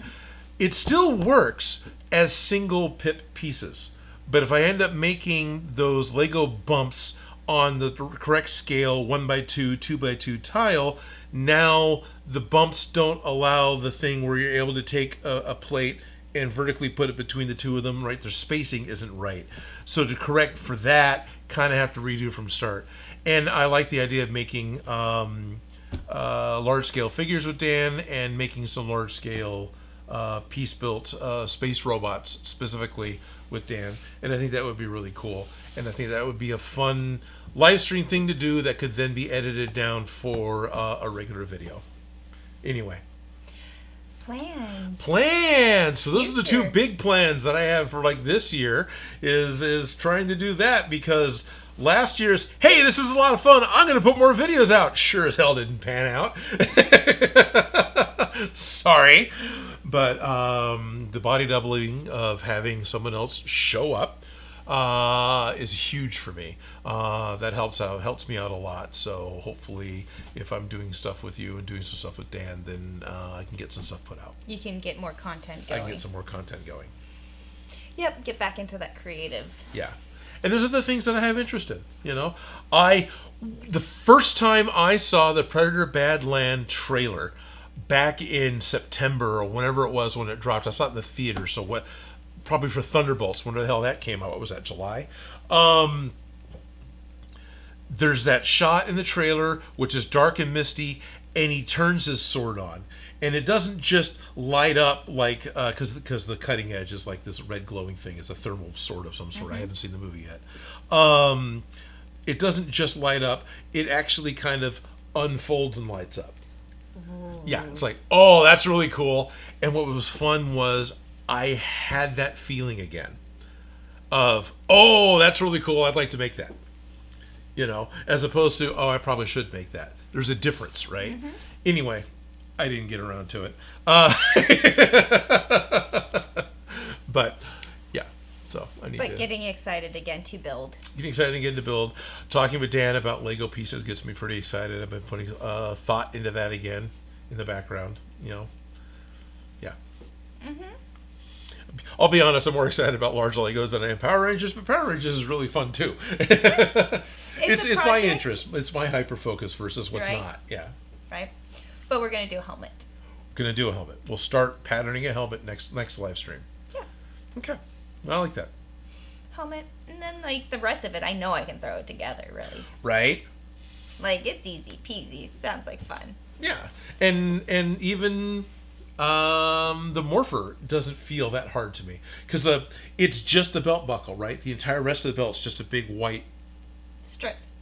Okay. Yeah. Okay. Yeah. It's like it doesn't have to be that complicated, but he's cool. Yeah.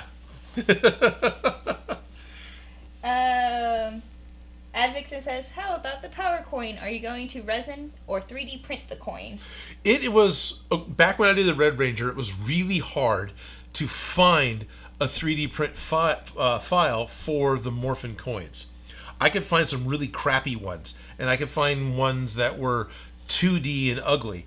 But I couldn't find a good 3D one because I think they kept getting taken down. So Ralph's saying, "Oh, I'd love to cast some of those." Really? Whatever I need to do, I don't know yet. Well, eventually, head, shoulders, knees, toes. Head, shoulders, knees, toes. That's a morpher piece, so I can really kick that one down the road. But yeah. Right. Whatever. If I end up having to cast one again, that's fine. That's easy-ish. You know, whatever works. Right. Sean Carg 3794 says, do a Lego Power Ranger. Right. Not against it. I really still want to do a classic spaceman. That is still the main thing I want to do, and I keep thinking about how I want to do the classic space Lego on the chest. Like, do I want to do a super low laser trace of where the logo is, so it's really easy to paint in, which is probably what I'll end up doing. You know, I had this dumb fantasy of, I can make silk screens and it'll go on perfect. It's like, no, that's way too much work. Silk screens are a lot of work. It's way too much work. Yes, it would work. No, it's way too much work. But I had that thought. Well, if you were to make them en masse, it might be worth it to try and figure out. But for one-off, right? Well, even then, I really so classic spaceman. Prior to the Lego Movie, I'd make a blue one because that was one of my favorite of the colors. Right? There was 5 basic colors of the Lego. Hi, we're gonna go down a different road here. But at this point, if I was to spend all the time and effort into making a large-scale blue spaceman, everyone's gonna go, "Oh, it's Benny. Why isn't his helmet broken?" No, he's not Benny. He's just a classic blue spaceman. So I'll make a red one.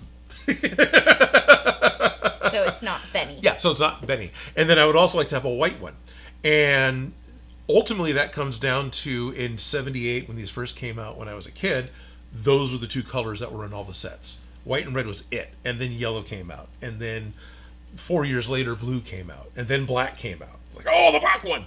And then that was it for a long time. So yeah, I think white and red. So I'd like to make 2, but still 2 isn't that big of a deal. So I keep coming back to, if I just do a really light laser trace of this is where the logo goes, where the Saturn planet orbital logo goes. Laser will do it perfectly, so I can see where it's like, Yeah, so it's a real basic outline and then just kind of fill it in. Yeah. Makes sense. Yeah. Makes complete sense. Now, we started doing some way more complicated things, and that worked out really well, where we took the original Lego piece, because I tried doing a project for someone else, and it just fell apart. But anyway, in order to make a large-scale figure, actually set up a video projector on the ceiling, pointed down at the table, scanned the Lego piece with the Lego design on it, and then with the projector, projected that down onto the foam one. And Shock Brown was able to go back in and trace it all and get it all put in, and did a phenomenal job getting those painted and put on. And some of those had like 5 or 6 colors. the Lego space logo, I think, has got 3 technically, because there's a white flash, which you can see, which is kind of fun, But yeah. You've really thought about this. Yeah.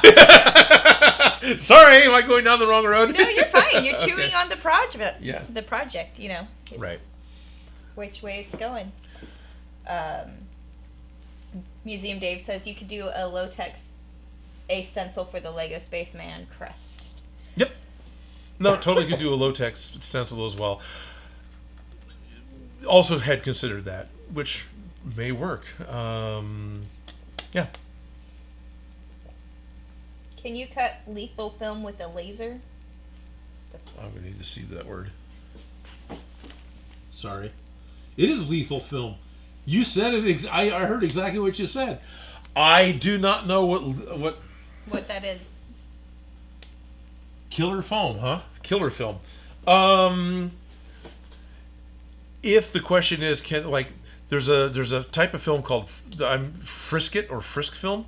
It is a low tack film used with airbrushing where you'd cut your pattern out of it and then stick it down, and that creates a barrier. Yeah, so you're only spraying onto the area you want to, and if that's what you're asking, yeah, I should be able to do that. I haven't looked into it. Right. Yeah. I haven't tried to laser cut it, but but I'm sure it would. Laser would be at least do something. At least just the big issue with some of the things is, will it cut, or is it just going to melt and turn into goo? And so some of those frisket things could be soft vinyl enough that when you go to cut it, you're not going to get a razor cut out of it. You're going to get out of it. Goo out of it. Yeah. Yeah. Little films used in the printing industry, also used in photo silk screen printing. Okay. Yeah. Weird. I haven't heard it called. We could be pronouncing it wrong, but lethal, or it could have been a spell check. Yeah. It could have been autocorrect helping. And then Museum Dave says, also looking at those Lego space helmets, there's a pretty good chance the helmet might break anyhow. If you do a blue one and it doesn't break, you're good. If it does, then you're Benny, as intended. Yeah. No, that was part of the joke with Benny, 100%. And when it came out, I got that joke. The Lego straps broke easily. The first ones that came out had a really thin little plastic strap in the front of the piece, and you could break that by pushing it wrong. And so to fix it, they went from this little strap to one that was a little longer this way. It just went down a little bit. And then a mold variation later, it went down and went out. So it became this double thick. And those ones actually stuck around. Okay. Those actually didn't break. Those were hard to break. And then the space helmets changed to the motorcycle helmets, and they became universal. Once they started making a modern style motorcycle helmet, all the subsequent space helmets used that helmet, starting with Blacktron 1 and Blacktron 2, which was one of Dan's favorites. Right. Once you have a good base, yeah, and it's change the color, right? And it's totally cool, right? I don't have a problem with that, but that's not the classic space that I want. I want that straight side. This is what it was for me. Thankfully, you want the original. Yeah, I want the original. I want what I want, which is every other piece. I don't really care that much. Probably the double thick one's fine. That actually doesn't bother me as much. Good question. Probably the double thick one, because it's got just a little more going on.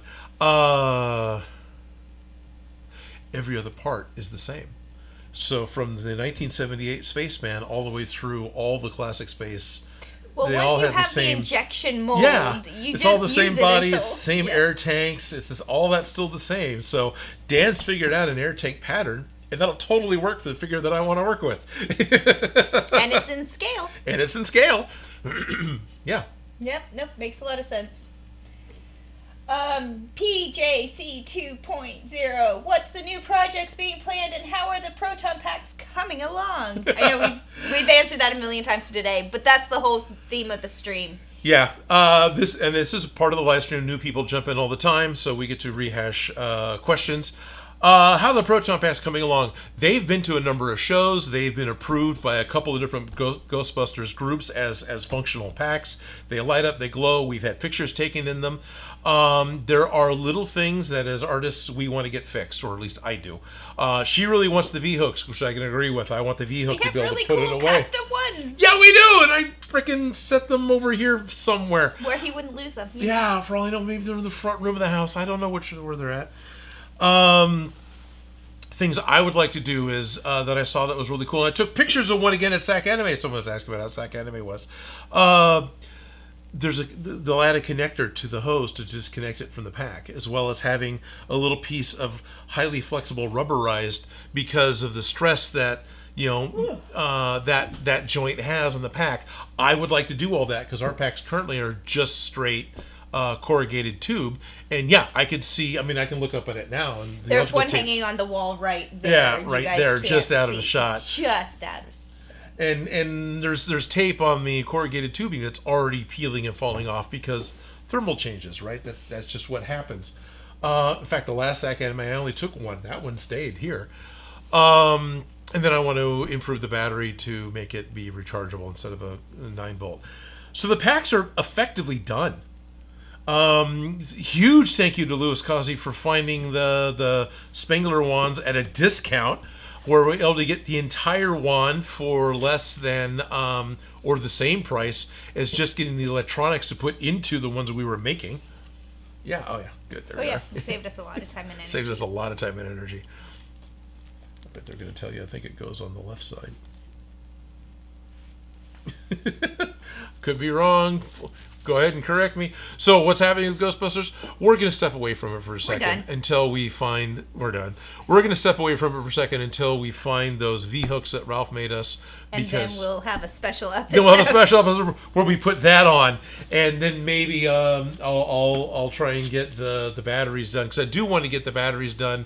I like taking them to cons, but I don't want to buy 9 volts constantly. Because they get drained. Yeah. And then they're gone. And then they're gone. One 9-volt, if I pay attention, will last for a 2-day con.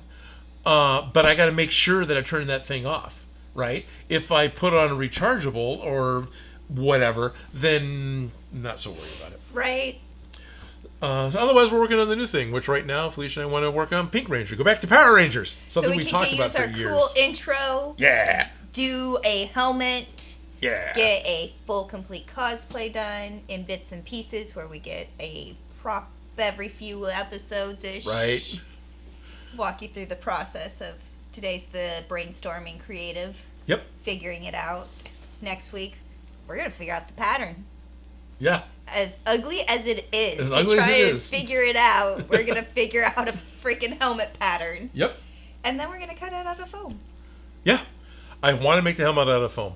Even if I end up 3D printing a puck, a pattern, a piece to pull a pattern off of, I ultimately want to make it out of foam. Mm-hmm. And something like that is that there's enough going on that I can see doing that behind the scenes, right? Not on a live stream. Obviously, we're not going to 3D print in a live stream. Yeah, that's boring to watch. If I was to pull a pattern off of an underscale 3D printed helmet, the process of then scanning it into the computer, tracing it with Inkscape, and then blowing it up in order to get the laser cut parts, all that we can talk about and show pictures of and not actually do because there's not going to be a lot to see. But we can actually laser cut on the stream. Yes, lasers are always fun. Yeah, because that's actually action and happening. Right, lasers. But to pull a pattern by hand off of a motorcycle helmet or some other whatever we end up doing, that could be done on stream. Yeah. Sorry. We'll figure it out. Yep. Next week's problem or next stream's problem. Next stream's problem. But we have a plan and a game. Like we have a direction, a game plan. Yep. And a project. And I'm very curious about the Sentai helmet pattern, so I need to check into that. See if there's a good starting off place because sometimes this close enough is a good. Yeah. If there's a blank Sentai helmet and then we just add the pterodactyl on top of it, right? Yeah, because that's what I'm wondering if that's what it is. Where it's the face and yeah. With how how long Power Rangers have been out? I'm assuming there has to be something. Right? So, Advixit says, Felicia, will your Ranger have the shimmer effect or prime color like the show, or go crazy and do the armor from the movie? We're not doing the movie. We're doing the original one, and she wasn't super shimmery first episodes. I don't remember seeing shimmer. This is the shiniest we're getting. Yeah. We're not doing the nylon shiny. Yeah. Yeah. I mean, again, me comparing it to Star Trek with the original series, I would, if I wanted to do more Star Trek stuff, I would primarily want to do original series stuff. And a lot of that is hard primary colors and matte colors and not exciting. And I can tell from the viewership I've gotten and a few things I've done in the past that, yeah, that doesn't resonate with other people. That's just a me thing. So, not something I want to do. Somebody a while ago asked about SAC Anime. Boy, I hope you're still here. You were invited, unfortunately. Yes, life not happened able to again. make it. Yeah, life happened again. All the was not able to intentions make of going, and yeah. Yeah, it's okay. I will always make sure I have the ability to invite you. Thank you. I appreciate that. How much behind the scenes do I want to bitch about? Well, practically none. The one thing that came up really interesting behind the scenes, right? And I get this, but I want to bitch about it because it's a security guard thing, and it really got me. And at this point, I bet Shock Grandma's rolling their eyes. Once again, I've got a number of volunteers who want to come by and give me a hand, and I'm given a badge, right? And I got a secondary badge because we are honorary staff members, right? Because we are doing a function for the con. But not getting paid. Right. So we get these staff badges that'll allow us to come in. Second day of the con, everyone else who's helping us got wristbands. And I think I have an older one up here. So everyone else got one of these older wristbands. This one's fun because it's got a one-piece graphic on it. But, it's a con wristband, and you do that thing to it. So coming up to the door early, because where our booth is set up is a publicly accessible area. If someone is allowed into at a con, you got the vendors hall, and those have sealed doors, and those have guards, and you've got the hall where all the people are set up for doing autographs, where the people who are actually making the media that we're there to watch. They've got an area that's secure, but where we are is in the cosplay gathering area, and that's not secure. That's open for as long as the con is open. They have late night dance party, and they have a late night swap meet, and those things run till midnight, 1 a.m. And the area that we're in is where the people get to hang out if they're not actually in those, because that's the space between those events, right? So it's open. It's not in a room, it's in a hall. It's in a hall, and we're right next to the door to go outside onto the terrace where people will go out to take pictures and sit at tables and whatnot. So every morning I have to set up, because every night I have to take everything down and go put it into a secure room. I don't have to take all of it down, but all the power tools, because I take a ton of the Ryobi tools with me, and the art supplies, and then all that has to be secured and put away. Second day of the con, I'm showing up with a couple of friends with me, coming up to a door and simply saying they were told nobody with a wristband. Everybody who's helping me has got a different color wristband, a special wristband. Nobody with a wristband, no wristbands are going to be allowed in before the con is actually open. Period. It's like, this isn't going to work. I've got people that are coming from, who have come from hours away buying their own hotel room in order to show up early and help me set up. And then if they're only wearing a wristband, is security going to come through and kick them out? It depends on the guard. Some of the people who've been there for a while are going to know, but that's just really complicated. From the con's point of view, I understand. You got 30,000, that was the projected number of people going. 30,000 people showing up with wristbands. Easy thing to say over a walkie-talkie. Nobody with the wristbands gets in. Simple. Done. We got caught in the cracks, which is where I always am. I'm always in the gray area. And all of a sudden now, everyone who came up to help me set this thing up can't come in. Yeah, that was fun. What did I end up doing? I went and found Con Mom. There's specific people that help actually run SAC Anime, and this is the woman who is in charge of the green room that supports all the actors who are there to sign autographs. I found her, and she pulled out some badges that I was able to give people. And I got a limited number, but I only needed a number for those who were there to help us set up early. And so now I get to make sure I do that in the next time around, because dang it, it's important. And right. if there is help, please let them help. I need the help to come in to do this. Work. Right. And and it's hard. It's easy to complain because I got stopped at the door with something that's been okay before, right? And that creates this what? But I get it. I really do get it. But I haven't let go of it because I'm bitching about it again. Like I said, shop grandma's probably rolling their eyes. Otherwise, the con was great. It was huge. They had, it was like 15 or 16,000 pre-registration. Oh dang. Yeah. Winter SAC Anime used to pull 15,000 people total. Pre-registration is usually a good indication of what the total attendance is going to be. It's usually about half. And so that they were projecting 30,000 people is where I got that number from for the winter. Those are summer numbers, not winter numbers. Apparently the only head count I ever heard was Friday had 12,000. Just for Friday. Oh, dang. Yeah. So, and how busy were you? Busy. We were pretty darn busy. We were pretty well slammed. We were summer busy up until the masquerade started. So besides a lot of nip slips, what was the big thing you guys were fixing this year? There was actually a tally somewhere around here. We checked off how many shoes we repaired. We checked off how many nipples got covered. And, I can't forget what the third thing was now.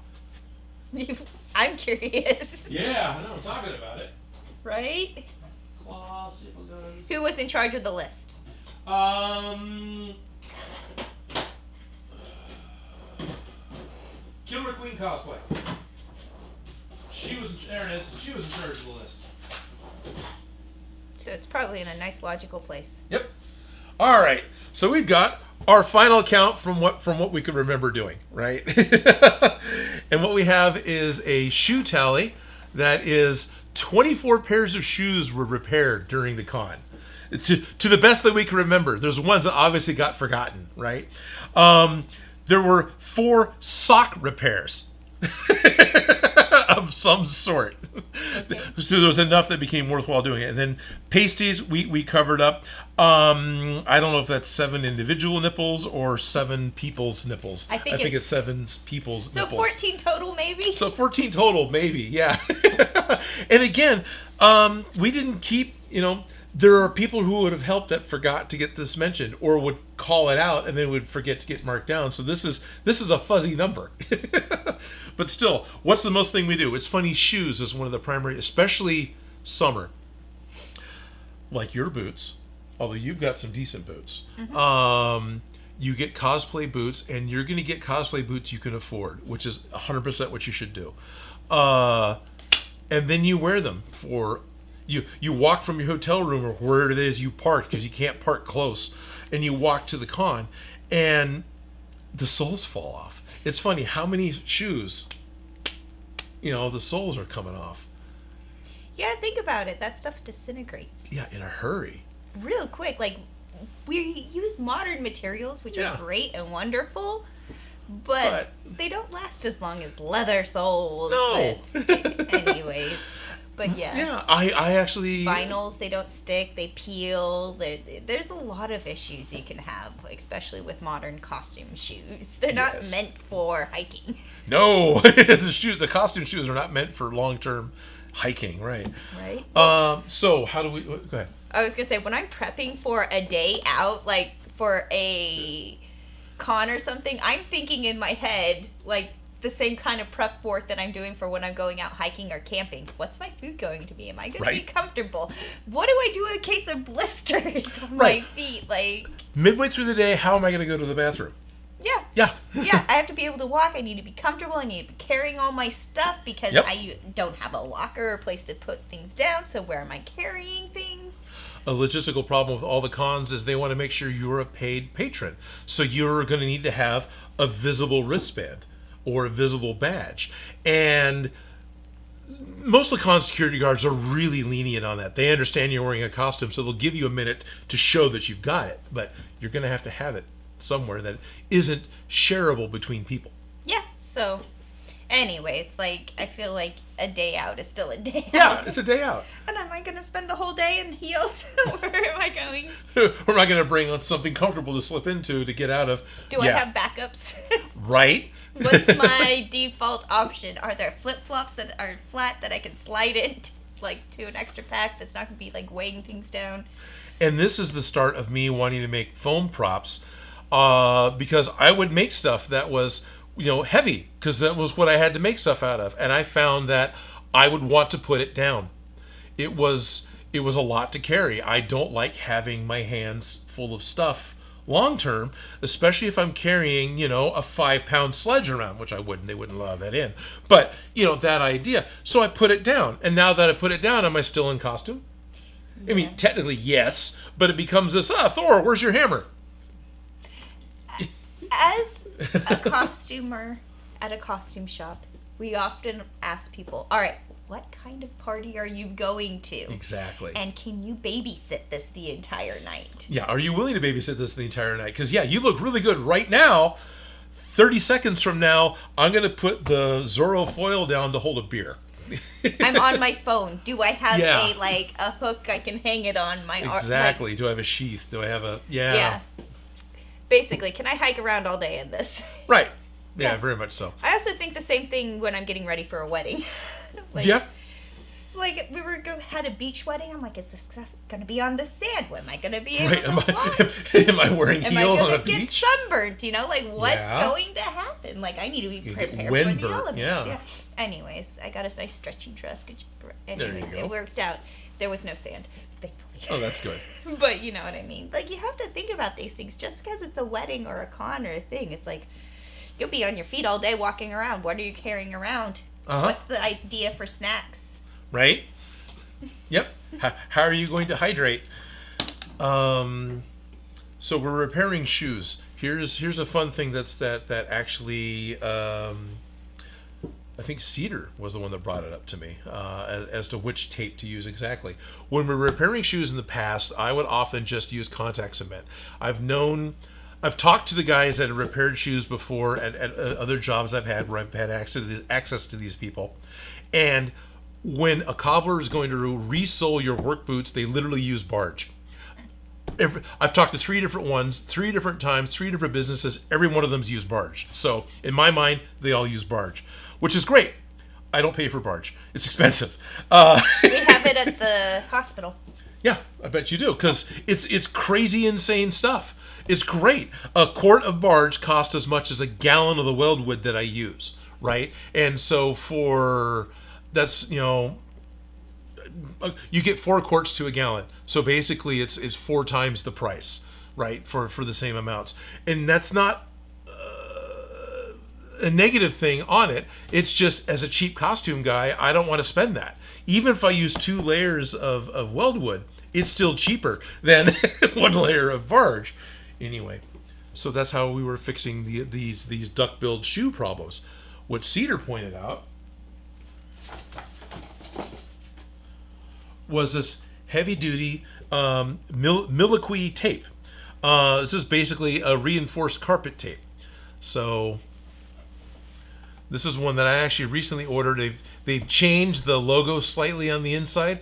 The other logo had a questionable kind of a 3-legged spinning sun thing that some other people in World War II used that everyone associates really nasty things with. So Milliqué has changed to this black and white, or black and yellow, which concerned me at first. But this is a double-sided like carpet or mounting tape. And it has the strings as reinforcement. And it's got strings as reinforcement in it. And this stuff is crazy strong. And I'm having a hard time separating it. You probably wouldn't be able to see the reinforcement anyway. But there, so you can kind of see the strings in there. I have actually used this strictly as a building mechanism for an easy workshop at CreatorCon where we made some boffer swords. And this was the only thing we used as glue because I didn't want to do, here's a workshop potentially with kids. I don't want to hand everyone a toxic chemical. So instead, the boffer swords were made exclusively with this tape or colored duct tape. And we use this tape to glue the foam to the PVC core and then put a sock over it and then use colored duct tape to do the rest. And everyone got to be really creative with it. It had a great time and we were done in an hour. It was great. Right? You don't want to wait for paint or glue to dry. Yeah, no. It can eat up your whole project time. Yeah, and I've been told that they held up. You know, I've had one of them contact me a month and a half later. No, that thing still works. Right? Right. People still running around in their drop cloths. Right. So people still running around their drop cloths that you did at a con where it was made Jedi robes out of drop cloth and hot glue. Yeah. Yeah. I saw him 2 years later at Stockton Con. He had embellished it and added to it, but it was still the same base thing. The drop cloths are really well made. Well, Yeah. not well made. No, but cotton drop cloth is a fabric. great cotton. Yeah. It's just, it has good texture. It does. It Good has great character texture, in it. and that's a huge thing for me with costumes. Like at one point in time, I started doing the Barbarian Leader from Heavy Metal because that was something I had interest in. This is late '90s. Someone else was starting to help me with doing the trench coat because that was beyond my ability to do the trench coat. So he's a cartoon, right? This big red trench coat, you know, villain guy. But I look at it and immediately associate textures and looks with it. Well, the person helping me looked at it and went, "Oh, it's a cartoon. I'll use broadcloth." And that killed the costume for me because it went from here's this thing that's got, you know, volume and texture and whatever else going on to it's not even a dress shirt. The fabric weights can really make a difference. Yeah. That's why people get really stuck on fabrics. Yeah. Like I get picky about my spandex. Yeah. Absolutely. Makes a difference. So Sack Anime was great. Otherwise, that was about the biggest drama, and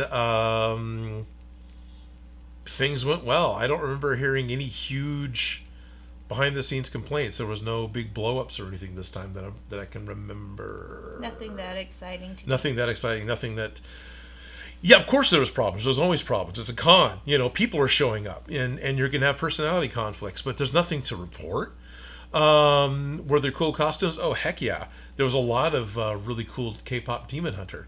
Not only were the actual singer characters walking around, some really good ones. The Haphazard Hatters, you can look them up on Instagram, did the Derpy Cat, the one that comes out of the ground, the one that's like the messenger. Okay. You know, the big blue tiger. Yeah. Which doesn't have a name in the movie, so everyone just calls him Derp Cat or something like that. Constantly knocking over the flower pot. They did a really cool, big, you know, proper sized head. I took a picture of it. Coming up out of the ground and put LED rope around it. And then I also saw, well, if I'm doing the pictures, let's do the picture thing. January 4th. Oh yeah, we did. I had a lot of fun with Killer Queen cosplay too. There it is. There's Dirt Cat. Camera 3. Yeah. Come on, do the. Oh, tell my phone that's okay to rotate again. Sorry. Let's watch Odin fail with technology. So that guy. That's really impressive. Yeah, and I forget their names. So they'll start with a W. And they got the three-eyed crow on his head too. But this thing's huge. You know, it's 3 feet across, and they finished it the morning of the Friday for the con. So they got the the flower pot knocked over, and it was really fun for them. How many people would set the flower pot upright to take a picture? Not knowing that that's actually part of it. You're right. You gotta appreciate that. Yeah.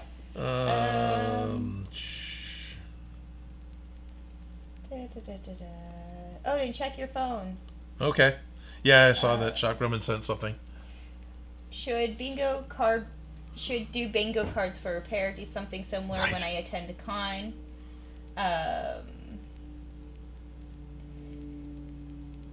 Advixen says, I turned some fluffy slippers into Disney Kingdom Hearts shoes in 2008, and my mother, a year later, was smart and glued actual soles to the bottom, and I still have them to this day. Oh, okay. I fully support that. Like, with the Easter Bunny feet, I fully support doing real shoes as bases. Like, yeah. And then Advent Dragon Creation 786. Think the most DIY shoes I ever made were from duct tape and old sole glue with super glue back then. I did my first Vegeta cosplay. There you go. Right? Yeah. Did we end up doing boot covers for our Vegeta? We did boot covers, yeah. Yeah. I'm like, hey, that sounds very familiar. Oh, did you want to show something? This is awesome. This is on Discord. Ralph sent this. Camera 3? Yeah. So this is a security camera image of the garage. I don't remember exactly how Ralph got a hold of this. Oh, that's something for the Christmas, because I see there's a Christmas tree. But he's added a graphic to it saying, over here, this is a possible location of the V-hooks. And it was hard to read on the red. He's not wrong. And actually, that was one of the places I looked at recently. But Shock Roblin did send links, or Shady sent links for Pink Ranger Helmet tutorial. Oh, nice. Yep. On Discord, which is really cool. So we don't have to start from step 1. No, we don't have to. I'm okay with that. We can find a pattern, but we got to build it. But then in addition to that, someone did a really cool Dirt Cat fursuit. So there's a few furries here in Sacramento, and this was really cool. I thought this was really well done. As well as one of the demon hunters. Ralph Moore says, I have my ways. And then Ernest Venn 8291 says, do you have a P.O. box for things to be sent to? Yes, I do. It should be in the description of the video. Although since I did this as a unlisted pre-thing, I don't know if that came over. It's P.O. Box 3152, Orangevale, California. 95662. But if it's not in the description of this particular live stream right now, check any of the ones that we've done recently. It'll be right there. But it's P.O. Box 3152 in Orangevale, California 95662. And we're always down to open mail on stream. Oh, that's fun. That was great last time with all right. the old Smosh mail. Right.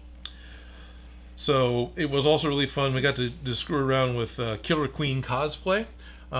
She was out. She's always been out helping a lot with wigs, helping a lot with sewing, and she is a major good sport. And so she was having fun with the War Machine mask. And then I picked the camera up tall and took a picture. So here's a 2-foot tall Killer Queen cosplay wearing the. Sorry, so that was great fun. And then later on, she started putting on bits and pieces of the Gundam suit, and that became a lot of fun. So where's a good one of those? So you had fun at the con. Oh, we had a lot of fun at the con. It was great. Well, that was a little later when she had the boots on. Ad Vixen says, don't forget all your Fortnite and Wonder Woman props can be used by the Pink Ranger. They can really get around. Yes, they can. That's good enough. I can find a fun one too, but on Sunday she started putting on bits and pieces of Dan's death scythe. So there he is with the feet. There she is with the feet on and holding the scythe. Finally got the shield put on and wearing the helmet without the face mask. Then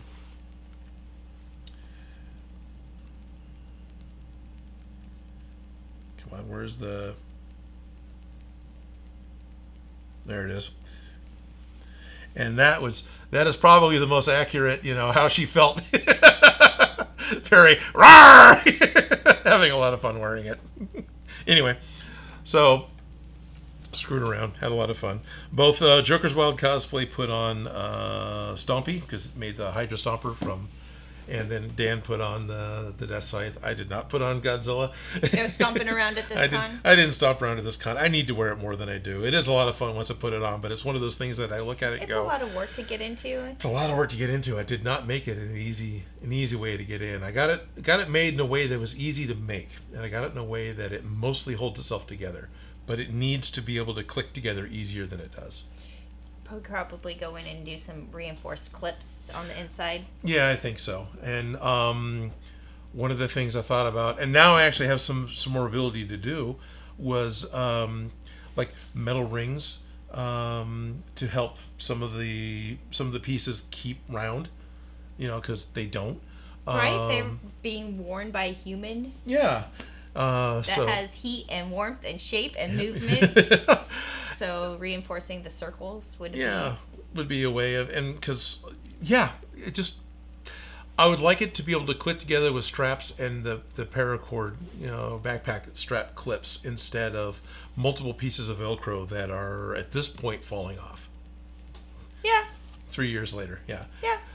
Overall, still happy with the suit. I see things like, oh boy, am I okay putting this out in public?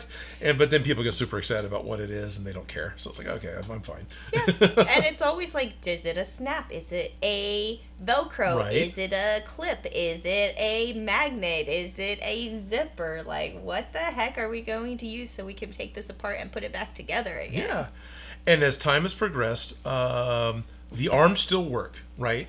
So I have a sleeve piece, and then I've got the accordion fabric part, and the combination of the foam sleeve and the accordion vinyl fabric has got Velcro straps that attach on the inside, and then that attaches to the bicep, and then that attaches to the shoulder joint, which attaches to the chest. So all these fabric things, and every one of those connections is pretty much Velcro. There's a couple of them that are a little more solid than that, but they're all pretty much Velcro. And that works great for the sleeves. Those don't really fail on me. The pants do. The pants do. The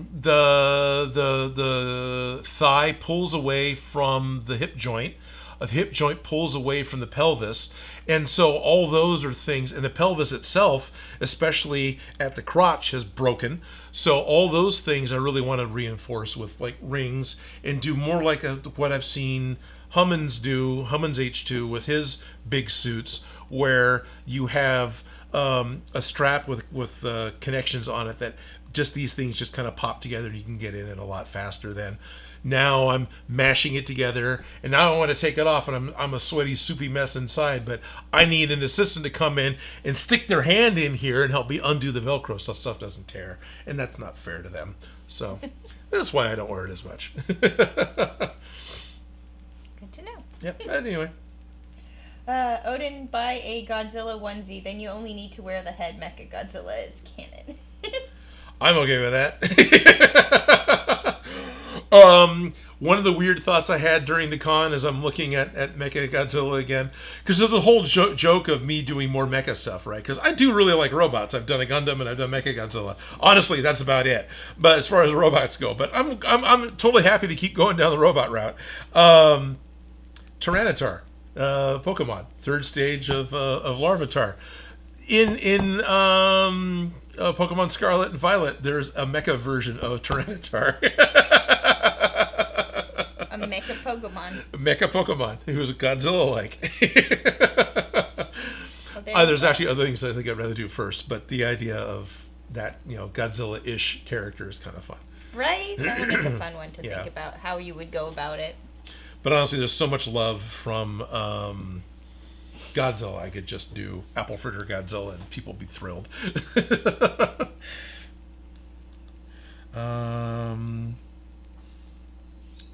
Free helmet pattern download. Oh, yeah, look at that. Chakram has sent all sorts of links. There is a 3D printable from Do 3D. Oh, interesting. It's got a lot less relief than the one I'm seeing.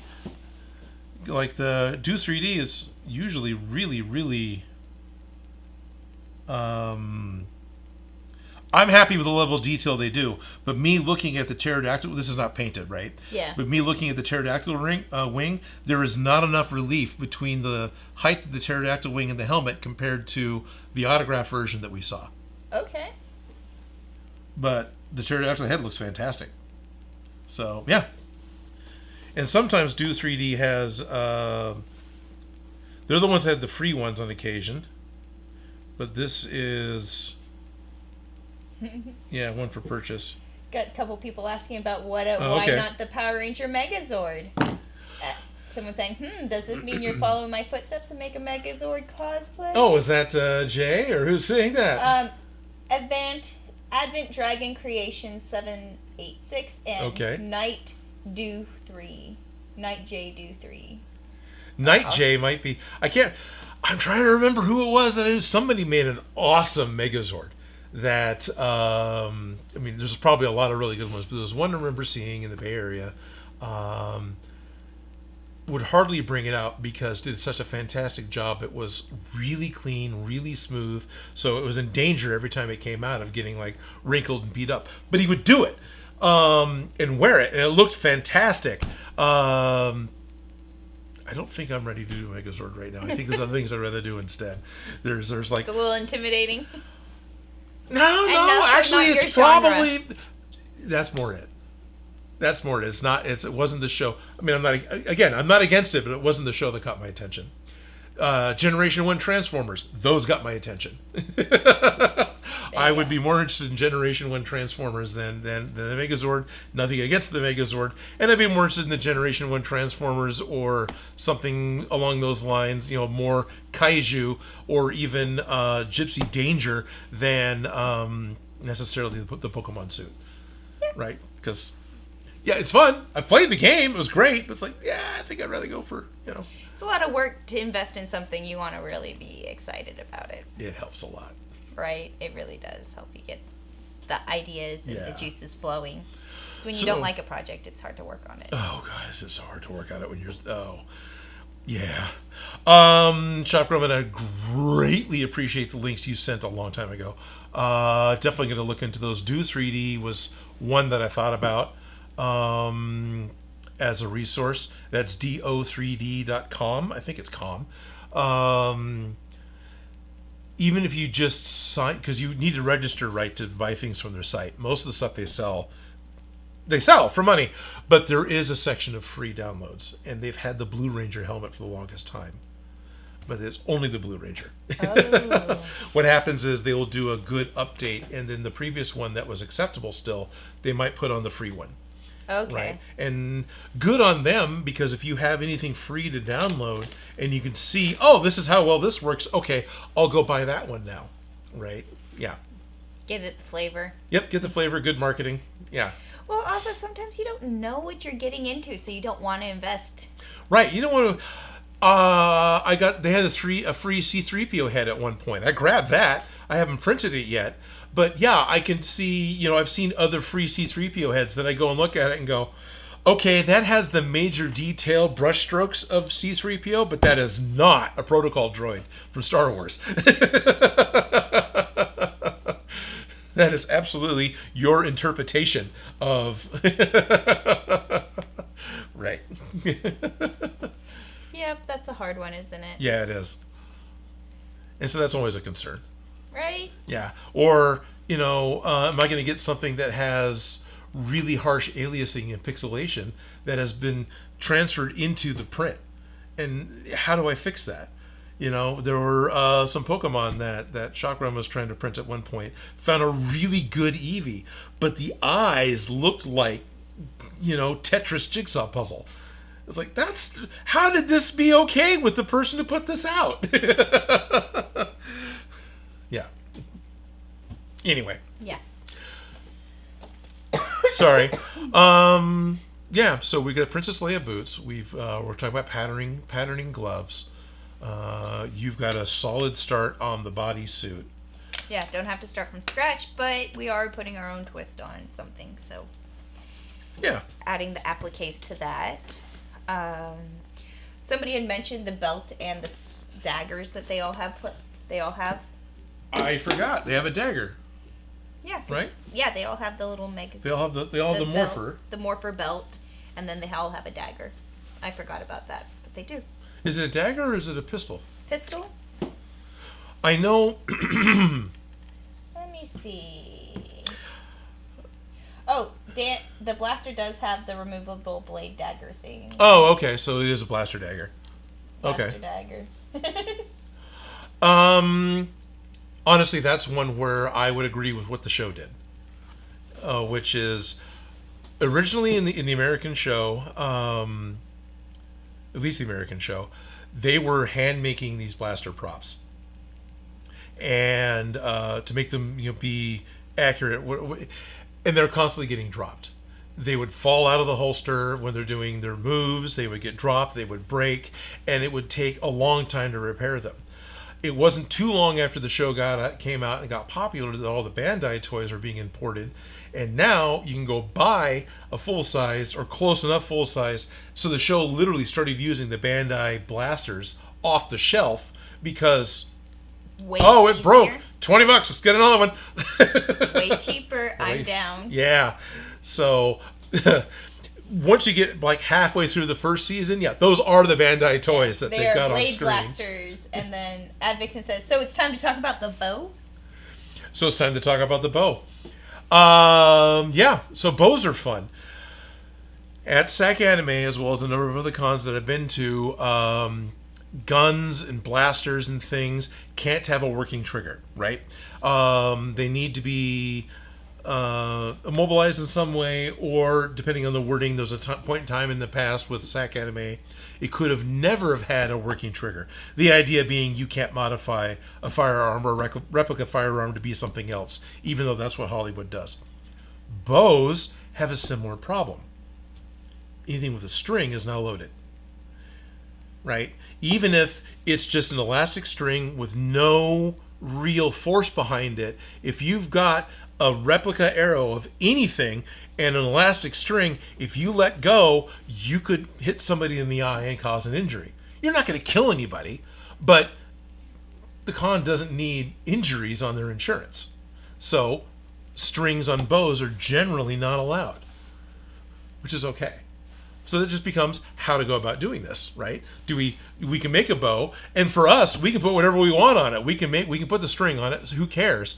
But it becomes this, like, it doesn't necessarily like it has a bowstring, but you don't really see the bowstring when she's like using it. And that's usually what most people do. What's funny is this last SAC Anime, I saw somebody with a string out doing pictures, but if they take the string off while they're walking around, then that's probably going to be just fine because they've disarmed it. But so if it's just done like this, where that's a lot bulkier than I thought it was. Right? That's a way bigger, but I think it has to be in scale with the sword. Yeah, that's got some real meat to it. That's not at all a dainty little thing you were imagining. I had a few bows growing up, and they were all the fiberglass bows that are just this little wispy thing, right? No, this thing's got some meat to it. This is okay. Here, I guess we could show reference image. Thanks Advixen for bringing us back into topic. Onto topic. Yeah. So, because this is a statue, right? Yeah. 1 to 10. Her bow does double as a melee weapon, which is why it's bulky. Nice. Chuck just said. Yeah, I'm down for that. So now something I'm kind of curious, just looking at her, so we can see her dagger blaster. At least I can. Yeah. There's one from a con. So where's the quiver? Where does she pull the arrows from?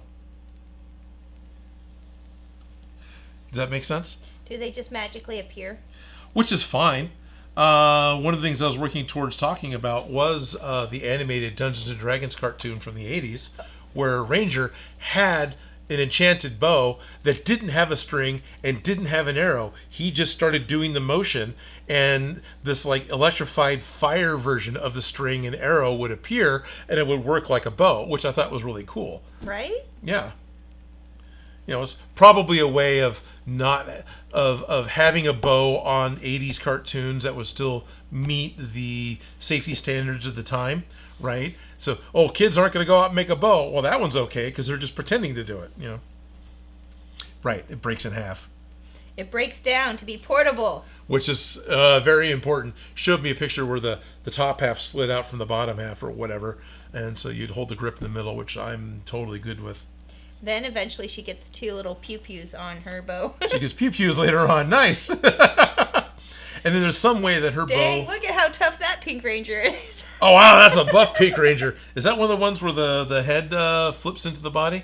Like some of the toys got... Yeah. But that's like 90s Princess Leia Star Wars figure. That's... She tough. She tough.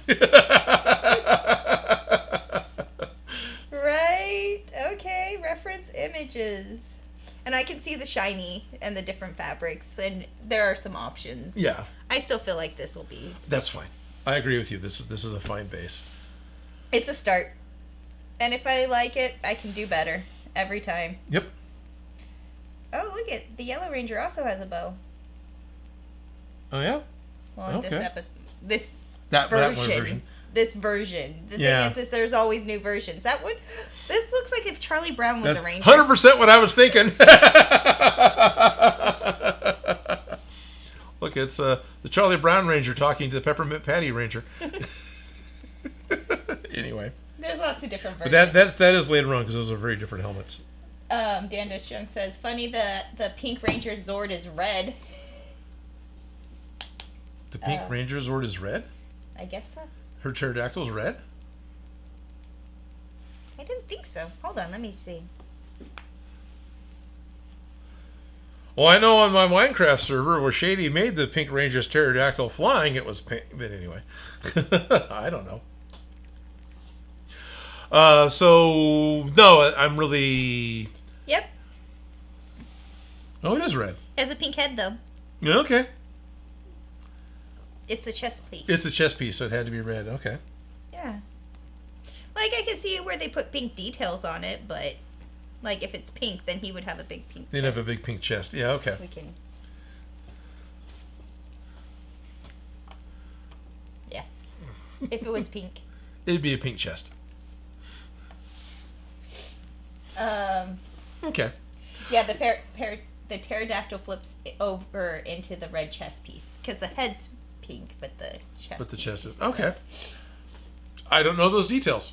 Yeah, it becomes the Megazord's chest. Yeah. So it's cool that the also doesn't look like the bow flexes in the way that bows usually do. Yeah. It's just a solid thing that. So yeah, no, that's great. I'm not worried about that bow at all. Right? You're like, I can do that. I can do that. Yeah, all that. Oh, I can do that. That's worst case scenario. We've got a centerpiece that's made from something that telescopes together. You know, whether it's a piece of PVC or whatever else, and then I can take the. You know the roller things for the paint handles. Yeah. And just having that grip, the plastic ones, and then using Well, that. it looks like it's square, but yeah. Yes, you're right. Then you just carve the rest out of the not the floor mat foam, but the thicker foam that the kneeling foam, the thick kneeling pad foam right? that Harbor Freight sells. It's cheap, but dense. Yeah. Sorry, I was just reading the comments. That's fine. They were That's good. Was the part of the base for the combined power blaster? I don't know. The Firebird Possible. Thunder Zord is also red. Yep. Okay. And then somebody, Chargos Boom 6990. Will normal videos come back one day? Eventually. Yeah. Not this year, though. Not necessarily. That's rude first week of the year. No, that's fine. I want to do regular videos again, but what I'm going to end up having to do is instead of having a schedule where it's every other week or every week, there's no way I can ever do every week again, because that was more than a full-time job at less than living wages, considerably less than living wages. When I stopped doing videos, I was working, hundreds of hours a week. Most jobs are 40 hours a week. I was hitting the over 100, and I was making a few $100s a month, and literally less than 1,000. And there's, you can't live on that. I couldn't continue doing that. Still can't. So at this point, I want to make videos, and I want to put them out when they get done. I don't even want to say that I'm going to commit to anything, because I've also got this fear of I got to go out and do it, and the amount of pressure I was putting on myself to get those done in every week, even though we're talking about years ago now, still has a lingering sensation of. You still get nightmares? Yeah, I still get nightmares. There you go. How do I put this? I used to get nightmares from my very first job, and every once in a while I'll be like, I haven't had one of those in a while. Right. Yeah. But the thing is, I don't want to one of the things you guys never did see necessarily was how often the cycle of trying to get a video done. I wanted to come out on Wednesday at 10 o'clock. I would start editing Tuesday night because that's when I finally got to the point when I could edit. And so I'm up all night trying to get this thing done, uploading it at 9 a.m. my time so I can make it go live by 10 a.m. my time. And then when it finally goes live, I would crash out for the majority of Wednesday and sleep. And then, Thursday, now I need to do things that I didn't get done because starting at Monday of the week, I'm still trying to get the video done. So now I'm doing errands and whatever else I need to do in order to start working on either living or starting to get going on the next week's video, where I would start doing it Friday or Saturday, depending on how quickly I could force myself to go back down into the studio and get going again. And that was the cycle I was in to try and do weekly videos with the level that I was trying to do them at. Yep. On a single man crew, not a whole production crew. Yeah, pretty much by myself. On occasion I would get help with doing stuff, but getting help to do stuff doesn't always help. Right, sometimes it makes you do more work in order to prep it so they can do it. And then when they would do it, they'd be done in like 2 hours and walk off. It's like, I didn't need that help. Why am I paying you for that? So yeah. It's a lot of work. It's a lot of work. So I need to go back to the model of, I get videos out, and I get videos out when they're done. Mm-hmm. There are YouTubers I enjoy, and that is 100% what their schedule is. I am not their level, but that is a model I need to follow. Yep. So you will be editing some of these live streams down into more video length, digestible pieces. But yeah, that was one of the things I wanted to do too. So 2 years in a row now, we've done an advent calendar for Discord where we would marathon shoot a number of days at one go, and then edit those down into chunks to go out every day. And if you want to see those are all links that are available through Discord. Those are all for my friends over on the Odin Makes Discord, which is through Patreon. But as we're doing the Pink Ranger, starting with the next stream, I want to load up the cameras that are pointed at us with cards and record the stream, so I can then start to pull the pieces out of it to make a video. The biggest thing with that is the time frame. I'm talking about recording 2.5 hours worth of live stream on 5 different cameras. So that's going to become, half a terabyte of footage, practically. Not quite. 400 gigabytes, 450 gigabytes worth of footage in order to get 3 minutes of video. And that's okay, because that's usually what my ratio was. Now I need to buy hard drives again. It's a lot. It's expensive, and it's a lot of work on one person. And Starius Prime says, no one person can do all. The people who do weekly or multiple videos a week have editors and other behind-the-scenes people. Yep. And you have to appreciate that. Even Smosh, we were crew. Oh, yeah. There were at least 20 of us making those shows happen. Right. Well, there's 20 of us on set making those shows happen. Not to mention the behind-the-scenes. Right. There were most of the behind-the-scenes people were on set, but there were still a couple that weren't. Yeah, no, there were people down in Southern California. Yeah. There were people here. There were people that weren't there on set but would be bossing us around as if they were. Yeah, because I think Ryan did a lot of the editing, but still. Yeah, for but they Smosh, still, like, I would be sending things like our footage would go that night down. I would go run over, bring the footage over to the FedEx, Kinko's, whatever. Wow, at that point, they would just FedEx the drive down? Yeah. Yeah, because the internet wasn't strong enough to do the transfer. Yeah, like yep, I remember having to do that, like, as... So I started out PA before I was costume department, and then I was, you know what I mean? I had lots of weird roles, but I remember having to do that for them to help them get the footage. Yeah. But it was a lot of people. It was. All those pieces and parts. And... DIY prop shop, I would be on every 6 to 8 weeks, right? Because there was a rotation of people doing it. Yeah, in order for me to upload what they wanted so they could put it on YouTube, because they decided they wanted their final video done at basically a broadcast level of quality, right? So it was saved out in what's called ProRes, which is literally the same codec that the television station used. It was only HD, ProRes, but From my home internet connection at that time, it would take 12 to 13 hours to upload that for a 7-minute video for DIY Prop Shop. And that was if it didn't fail. Right? And that was fast back then. And that was fast back then. On occasion, I would, bring it to the station and upload it from there, and it would take 15 minutes. Yeah, but from home, Right. no. So Yeah. something like that is kind of where I need to go again, is when it's done, but I need to get it done on a regular basis, and I need to get it done in a way that I can still... It's replicatable and not just like seam of your pants every time. Right, where I was thinking I can still also relax and have a life. Yeah.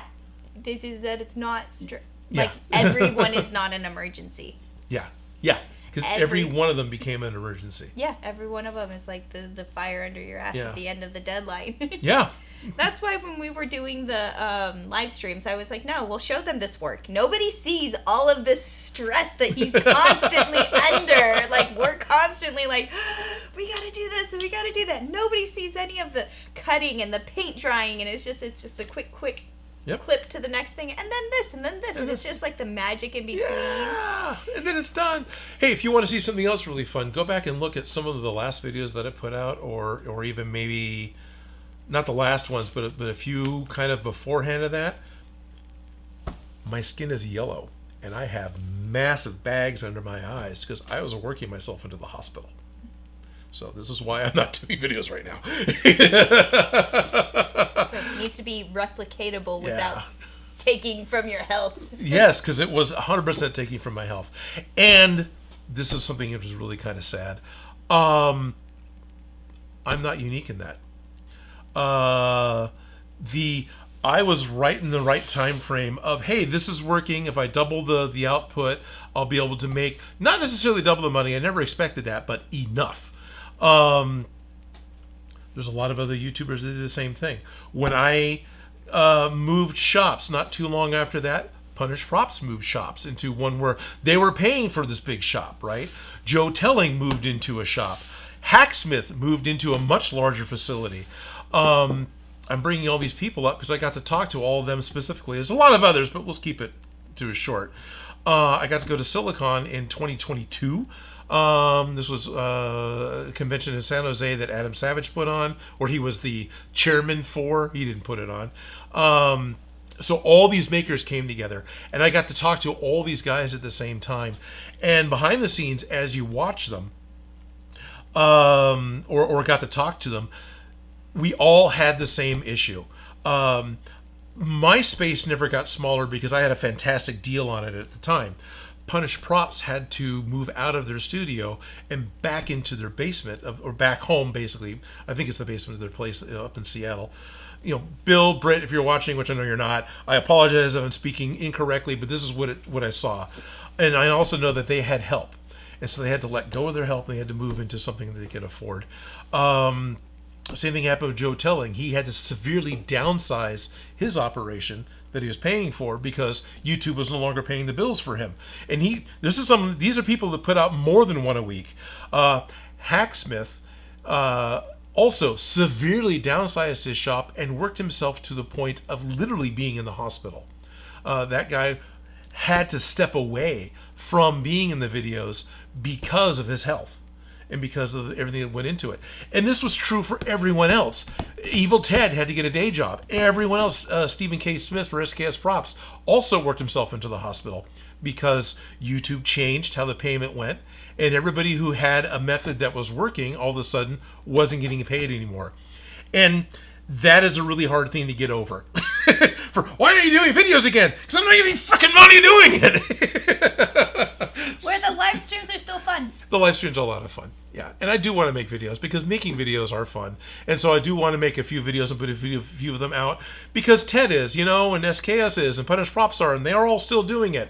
So I need to do it too. So I'm sorry. I'll get more up.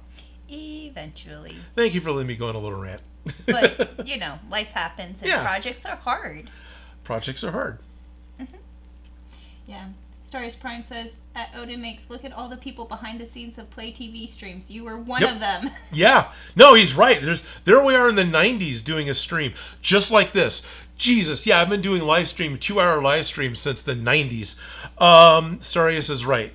I was the camera guy out on the floor running 3 different cameras, maybe 4, in order to do the 2 guys in a couch that were hosts, or there was one earlier in the day I did where it was just Kiki. And she originally wanted to be Kiki at midnight until she realized that it's, when she does live at midnight in California, it's only live at midnight in California. She'd be, it's midnight anywhere. Anyway, then there were 2 people in the control room, and there was an editor. So there was, 5 or 6 people making the Play TV content happening. Right, because there was also Mike Radania, who wasn't in the control booth, wasn't the sound guy, but he was doing stuff behind the scenes to help make it work. Yeah, there's a whole crew that went into this, and Play was losing money doing this in the 90s, but they knew that, and they were okay with that because that whole thing was a tool to help sell the hardware we were using to do the streaming at the time, in order to do live stream pre-YouTube. So it was okay with them, right? It's like, oh, this is great. We can do this. We can afford this because this is cheaper than a trade show. It was marketing. It was a different mindset. They had the budget. Yeah, and we did it for like 3 years. It was a long time we did that. It was 90, maybe it was 2 years, 97, 98, 99, somewhere in there. Yeah, that was... Vixen says, Odin, no need to be modest. Your skills in television made the channel possible. Now you're simply changing the formula by adding the live stream clips. Not much difference since you had the recipe right. Thank you. Doing the live stream thing where I get someone here to talk to as well as you guys to talk to makes it a lot more fun for me. Crafting with friends is way more bearable than sitting in a box alone. That is something else. You're watching me work, and I would be in my studio in the silence for 6 hours. 6 is an exaggeration. I think I was usually good for about 2 to 3 hours, maybe 4 hours, and then I had to take a break. But no music because I couldn't use the audio. I couldn't use any microphone audio if I had music playing. I couldn't listen to books. I couldn't anything. It was just me in the silence with my, self-hatred thoughts, trying to work through whatever the project was. Yeah, it was, in the dark. Right, because only the lights in the stage were on. The whole rest of the shop was dark. Right? Yeah. So... Yeah. Yeah. The thank you, Shop Gremlin. You were the first person to come along that would do that. I've heard the term body doubling. So trying to do a task, and you got someone else to come along who's there sharing the misery with you while you're doing this task. And it makes it all better. The last 5 or 6 or 12 or 14 or whatever videos that came out, I don't know how many it was, probably a little more than that. Shop Gremlin is there in the studio being a cryptid. Not on camera, but there. And someone, I wasn't alone anymore. And I really appreciate that. Right? Yeah. Because, some people, it's not that I don't want to make things for you. Right. Will you build this for me? Will you make it for me? Will you hang out with me while I do it? If the answer is yes, I'll consider it. If the answer is no, I just expect you to make it. And, no, just hand it over. It's like Timu, and right? I'm not going to get any fabric or materials or time or anything. My sister, she's lovely. Oh, your sister. You know what I mean? Yeah. Kind of a thing. Family, people, right. They just, yes, I made everybody these one year for Christmas. Don't expect it. You know what I mean? But... Totally. Are you going to hang out with me? No? Okay, then we're not going to do this project. Joker's Wild Cosplay came up here multiple times to work on Stompy, the Hydro Stomper suit. I helped him a lot with the backpack. He didn't want a lot of help because he wanted to compete as, no, I made this. Great, I'm cool with that. But no, that was a lot of fun because I wasn't making it for him, but, Company. I was helping a lot with trying to figure out the engineering of how to make this backpack work. How do you take a backpack that's going to weigh... He thought it was going to weigh 10 pounds. It ended up weighing 16 or 17 pounds. And then you got to put it onto the foam back of this mech that's bigger than you are on the inside. That's not going to work. It's going to fall crooked. It's going to wear, poorly on the foam suit. So we had to go through this whole engineering process of counterweights or found a posture Sorry, a cryptid popped in and distracted me. Found a posture thing that you would wear, a brace that had an aluminum thing that went up the back, right? So here's something that he could put on him that had an aluminum piece that ran up the spine, and then got the help of someone else who made some aluminum brackets that would screw to this thing that could poke out through the costume, and then the backpack could hang on. Okay. And then it had an additional little piece in the So bottom. you built in support. Makes So we sense. built in support. Yeah. So the 17-pound backpack was strapped to Joker's Wild Cosplay inside of the suit, but had enough And the weight is bared on the material. hips. Yeah, the weight is bared on the hips and the And shoulders. it's easier to bear weight on the hips and the shoulders than like Oh yeah. arms. And, anyways, but yes, okay. Yep. I'm picking up what Yeah. makes sense. And so we had to engineer our way through all of that in order to get it to work. And it did totally work. In the last act anime, he forgot to bring the beret, so he couldn't put it on.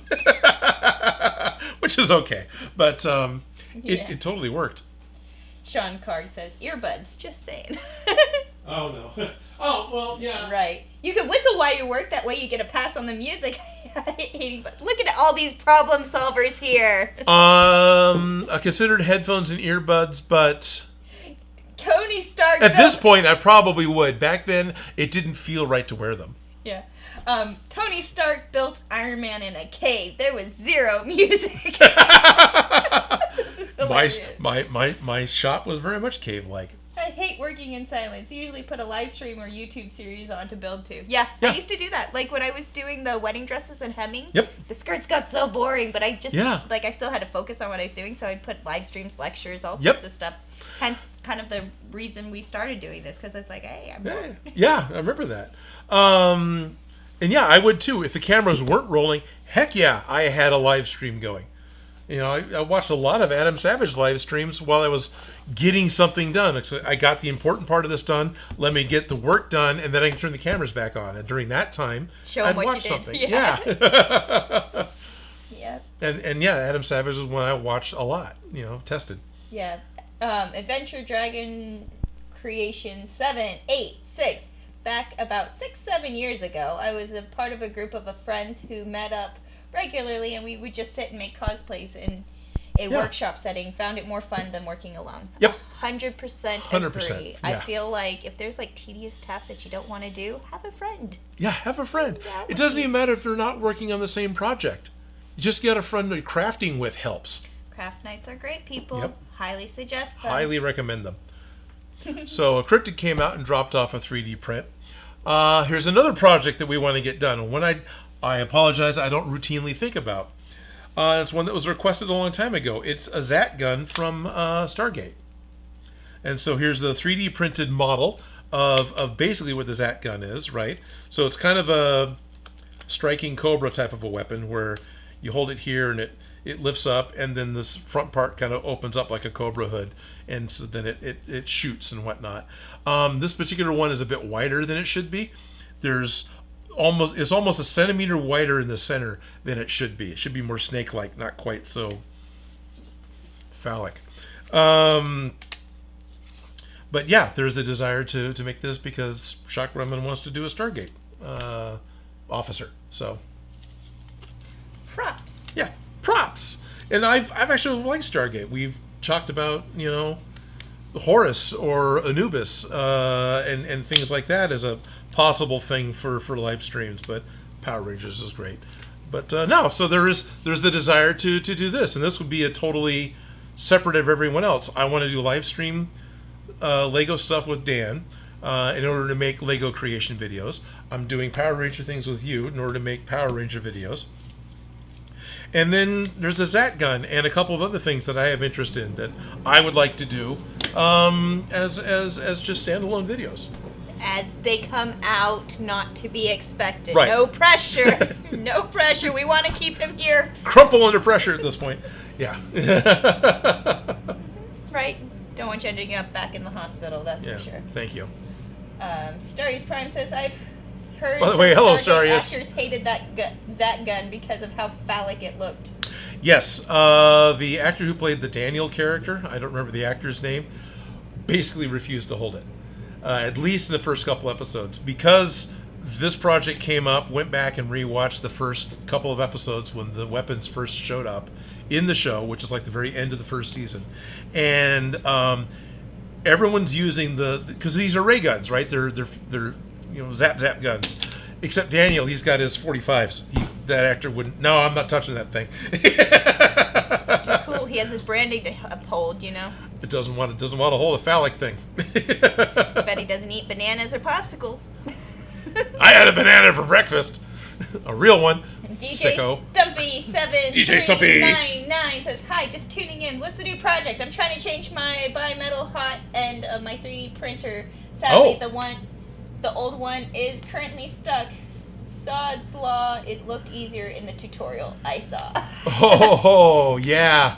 It always looks easier in the tutorial because they cut out the crying. They cut out the crying. Was just talking with Shock Roman last night. They were looking at their stock of bamboo nozzles, and because in order to transfer from doing any sort of PLA or ABS to TPU, you need to do what they call a cold pool to get all of the wrong material out so you can feed the TPU material in. And Shock Roman was looking and saying, I got plenty of other heads. Just picked up a box, TPU, there. This one's dedicated. I don't have to do that crap now. I'll just swap the heads. Luxuries, the little things. Yeah. Right tool for the job makes it significantly easier. So yeah, sorry about the bimetal thing.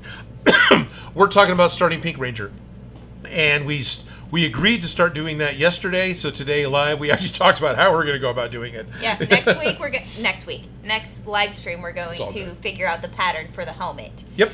And there's a million ways we've brainstormed about how we're going to do it. Yep. We're gonna figure out one or two, and then. And there's probably some behind the scenes with the Ghostbusters one specifically. We really were strict on ourselves, more or less, about everything was done live. Everything was done. I feel like most of our projects thus far, we've been really let's do it live. But except for Joe shell shaded when we weren't there. We didn't do that live, and there were parts that we made exceptions to, but we tried on the Ghostbusters. Yeah, we're trying. So I think there's going to be some stuff with the helmet that's going to. There's some magic that happens. He has to do his research. I do my research. Research is boring If to watch. I'm going to 3D print something so I can pull a pattern off it, that's going to not happen. I can always pull the pattern off it live, but do you want to sit and watch me for 3 hours as I tinker on the computer? Yeah. It's boring as it is now with us. I'm just let me go back and read comment. Yeah. So, yeah. Yeah. As I make a pattern so I can laser cut it. Yeah. But we have an idea. We have Power Rangers. We have a cool intro that's coming with cool music eventually. Yep. And that'll be behind the scenes stuff on him. Yep. All good. But how to figure out how I can make the live stream start with that. I need a video input I can cut to. But we're doing a helmet, people. You're welcome. Yep. You're welcome. We're doing a helmet. We're doing something not Ghostbusters. Yes. Yes. Although we'll probably come back to Ghostbusters because I started a P-tube, a bunch of other things. Yeah. If we get the V-hooks, we'll jump over, do special episode, you know. Got the cool jumpsuits now, Yeah. I do like the idea of having multiple things to jump around to and not be nose to the grindstone on one thing. Right. It's supposed to be fun crafting, remember? Yes. And there's no high pressure on this project either, so. No. We have a base to start, and people have mentioned on the Discord, I'm like, you know what? You're welcome. We can provide. And so the talk with the Zat gun is to have it actually move and actually work the way it's supposed to. This one doesn't. I just was curious what this part. Anyways. It's just part of the upper head. Yeah. But, there's the desire to actually make it all do the thing like it's supposed to do, which is pretty cool. There's a million ways to make Pink Ranger, but this is how Felicia wears it. Yep. Right? Yep. Right? Body paint! No. Paula. You gotta call her for her expertise. There you go. Yeah. Well, it is 2 o'clock, isn't it? It is time to go. All right. Trade you side. Oh, okay.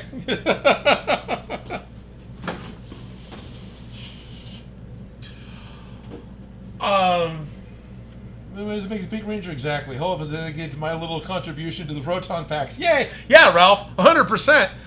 And I appreciate you sending a video hint of, hey, did you check over here? Yeah, I started. I haven't seen it over there yet. Everyone, I want to thank you all very much for tuning in today with us not building anything, but talking about building Hey, stuff. we got our next build. We're moving on projects. Yep. Time to say goodbye to Ghostbusters and hello to Power Rangers and Legos and whatever this thing is. Stargate. I know. I just think it's funny that you're all talking about Phallic. Yeah, that's, Anyways. well, it is. Come on. Anyways, we're here. We're We're all going to be human. here We're all- again. Yeah, we're here again. So, very much looking forward to it. Felicia and I will continue doing live streams, and on the occasion when Felicia's not available, then Dan and I might do a live stream. Or I may just continue doing Rangers without. But I do want to talk to Dan, and I kind of am right now, about potentially doing... Hi, Dan. Hi, Dan. Non-scheduled, when we can, live streams. That could On be... different dates that are Discord only. Yeah, that are Discord only, and then those will get cut down into regular videos, making giant Lego pieces. So everyone, thank you very much for tuning in. Thank you for giving us your attention, and we'll see you again in about 2 weeks. Ish. We'll see. Ish. Should be. Yeah, right right. around there. Yeah. I don't think there's anything coming up that's going to make us want to miss it. February. Well, it's the last week of July, I think. We're June. June. Okay. Then we should be fine. We'll see you the last week of July. No. Yep, we should be fine. Oh, we should be good. We should be fine. We'll be back with the beginning of the helmets the last weekend of January. Bye-bye. Bye-bye. Bye-bye. Bye-bye. But wait, Odin, would you be Blue Zordon or Bryan Cranston movie Zordon? I don't know that one. Dan says, yeah, hit me up. Sweet. I'm glad that Dan is amicable towards this idea of rando streams in the evening. Sweet. Talk to y'all later. Bye-bye again. Are your toes pink? Are your toes green?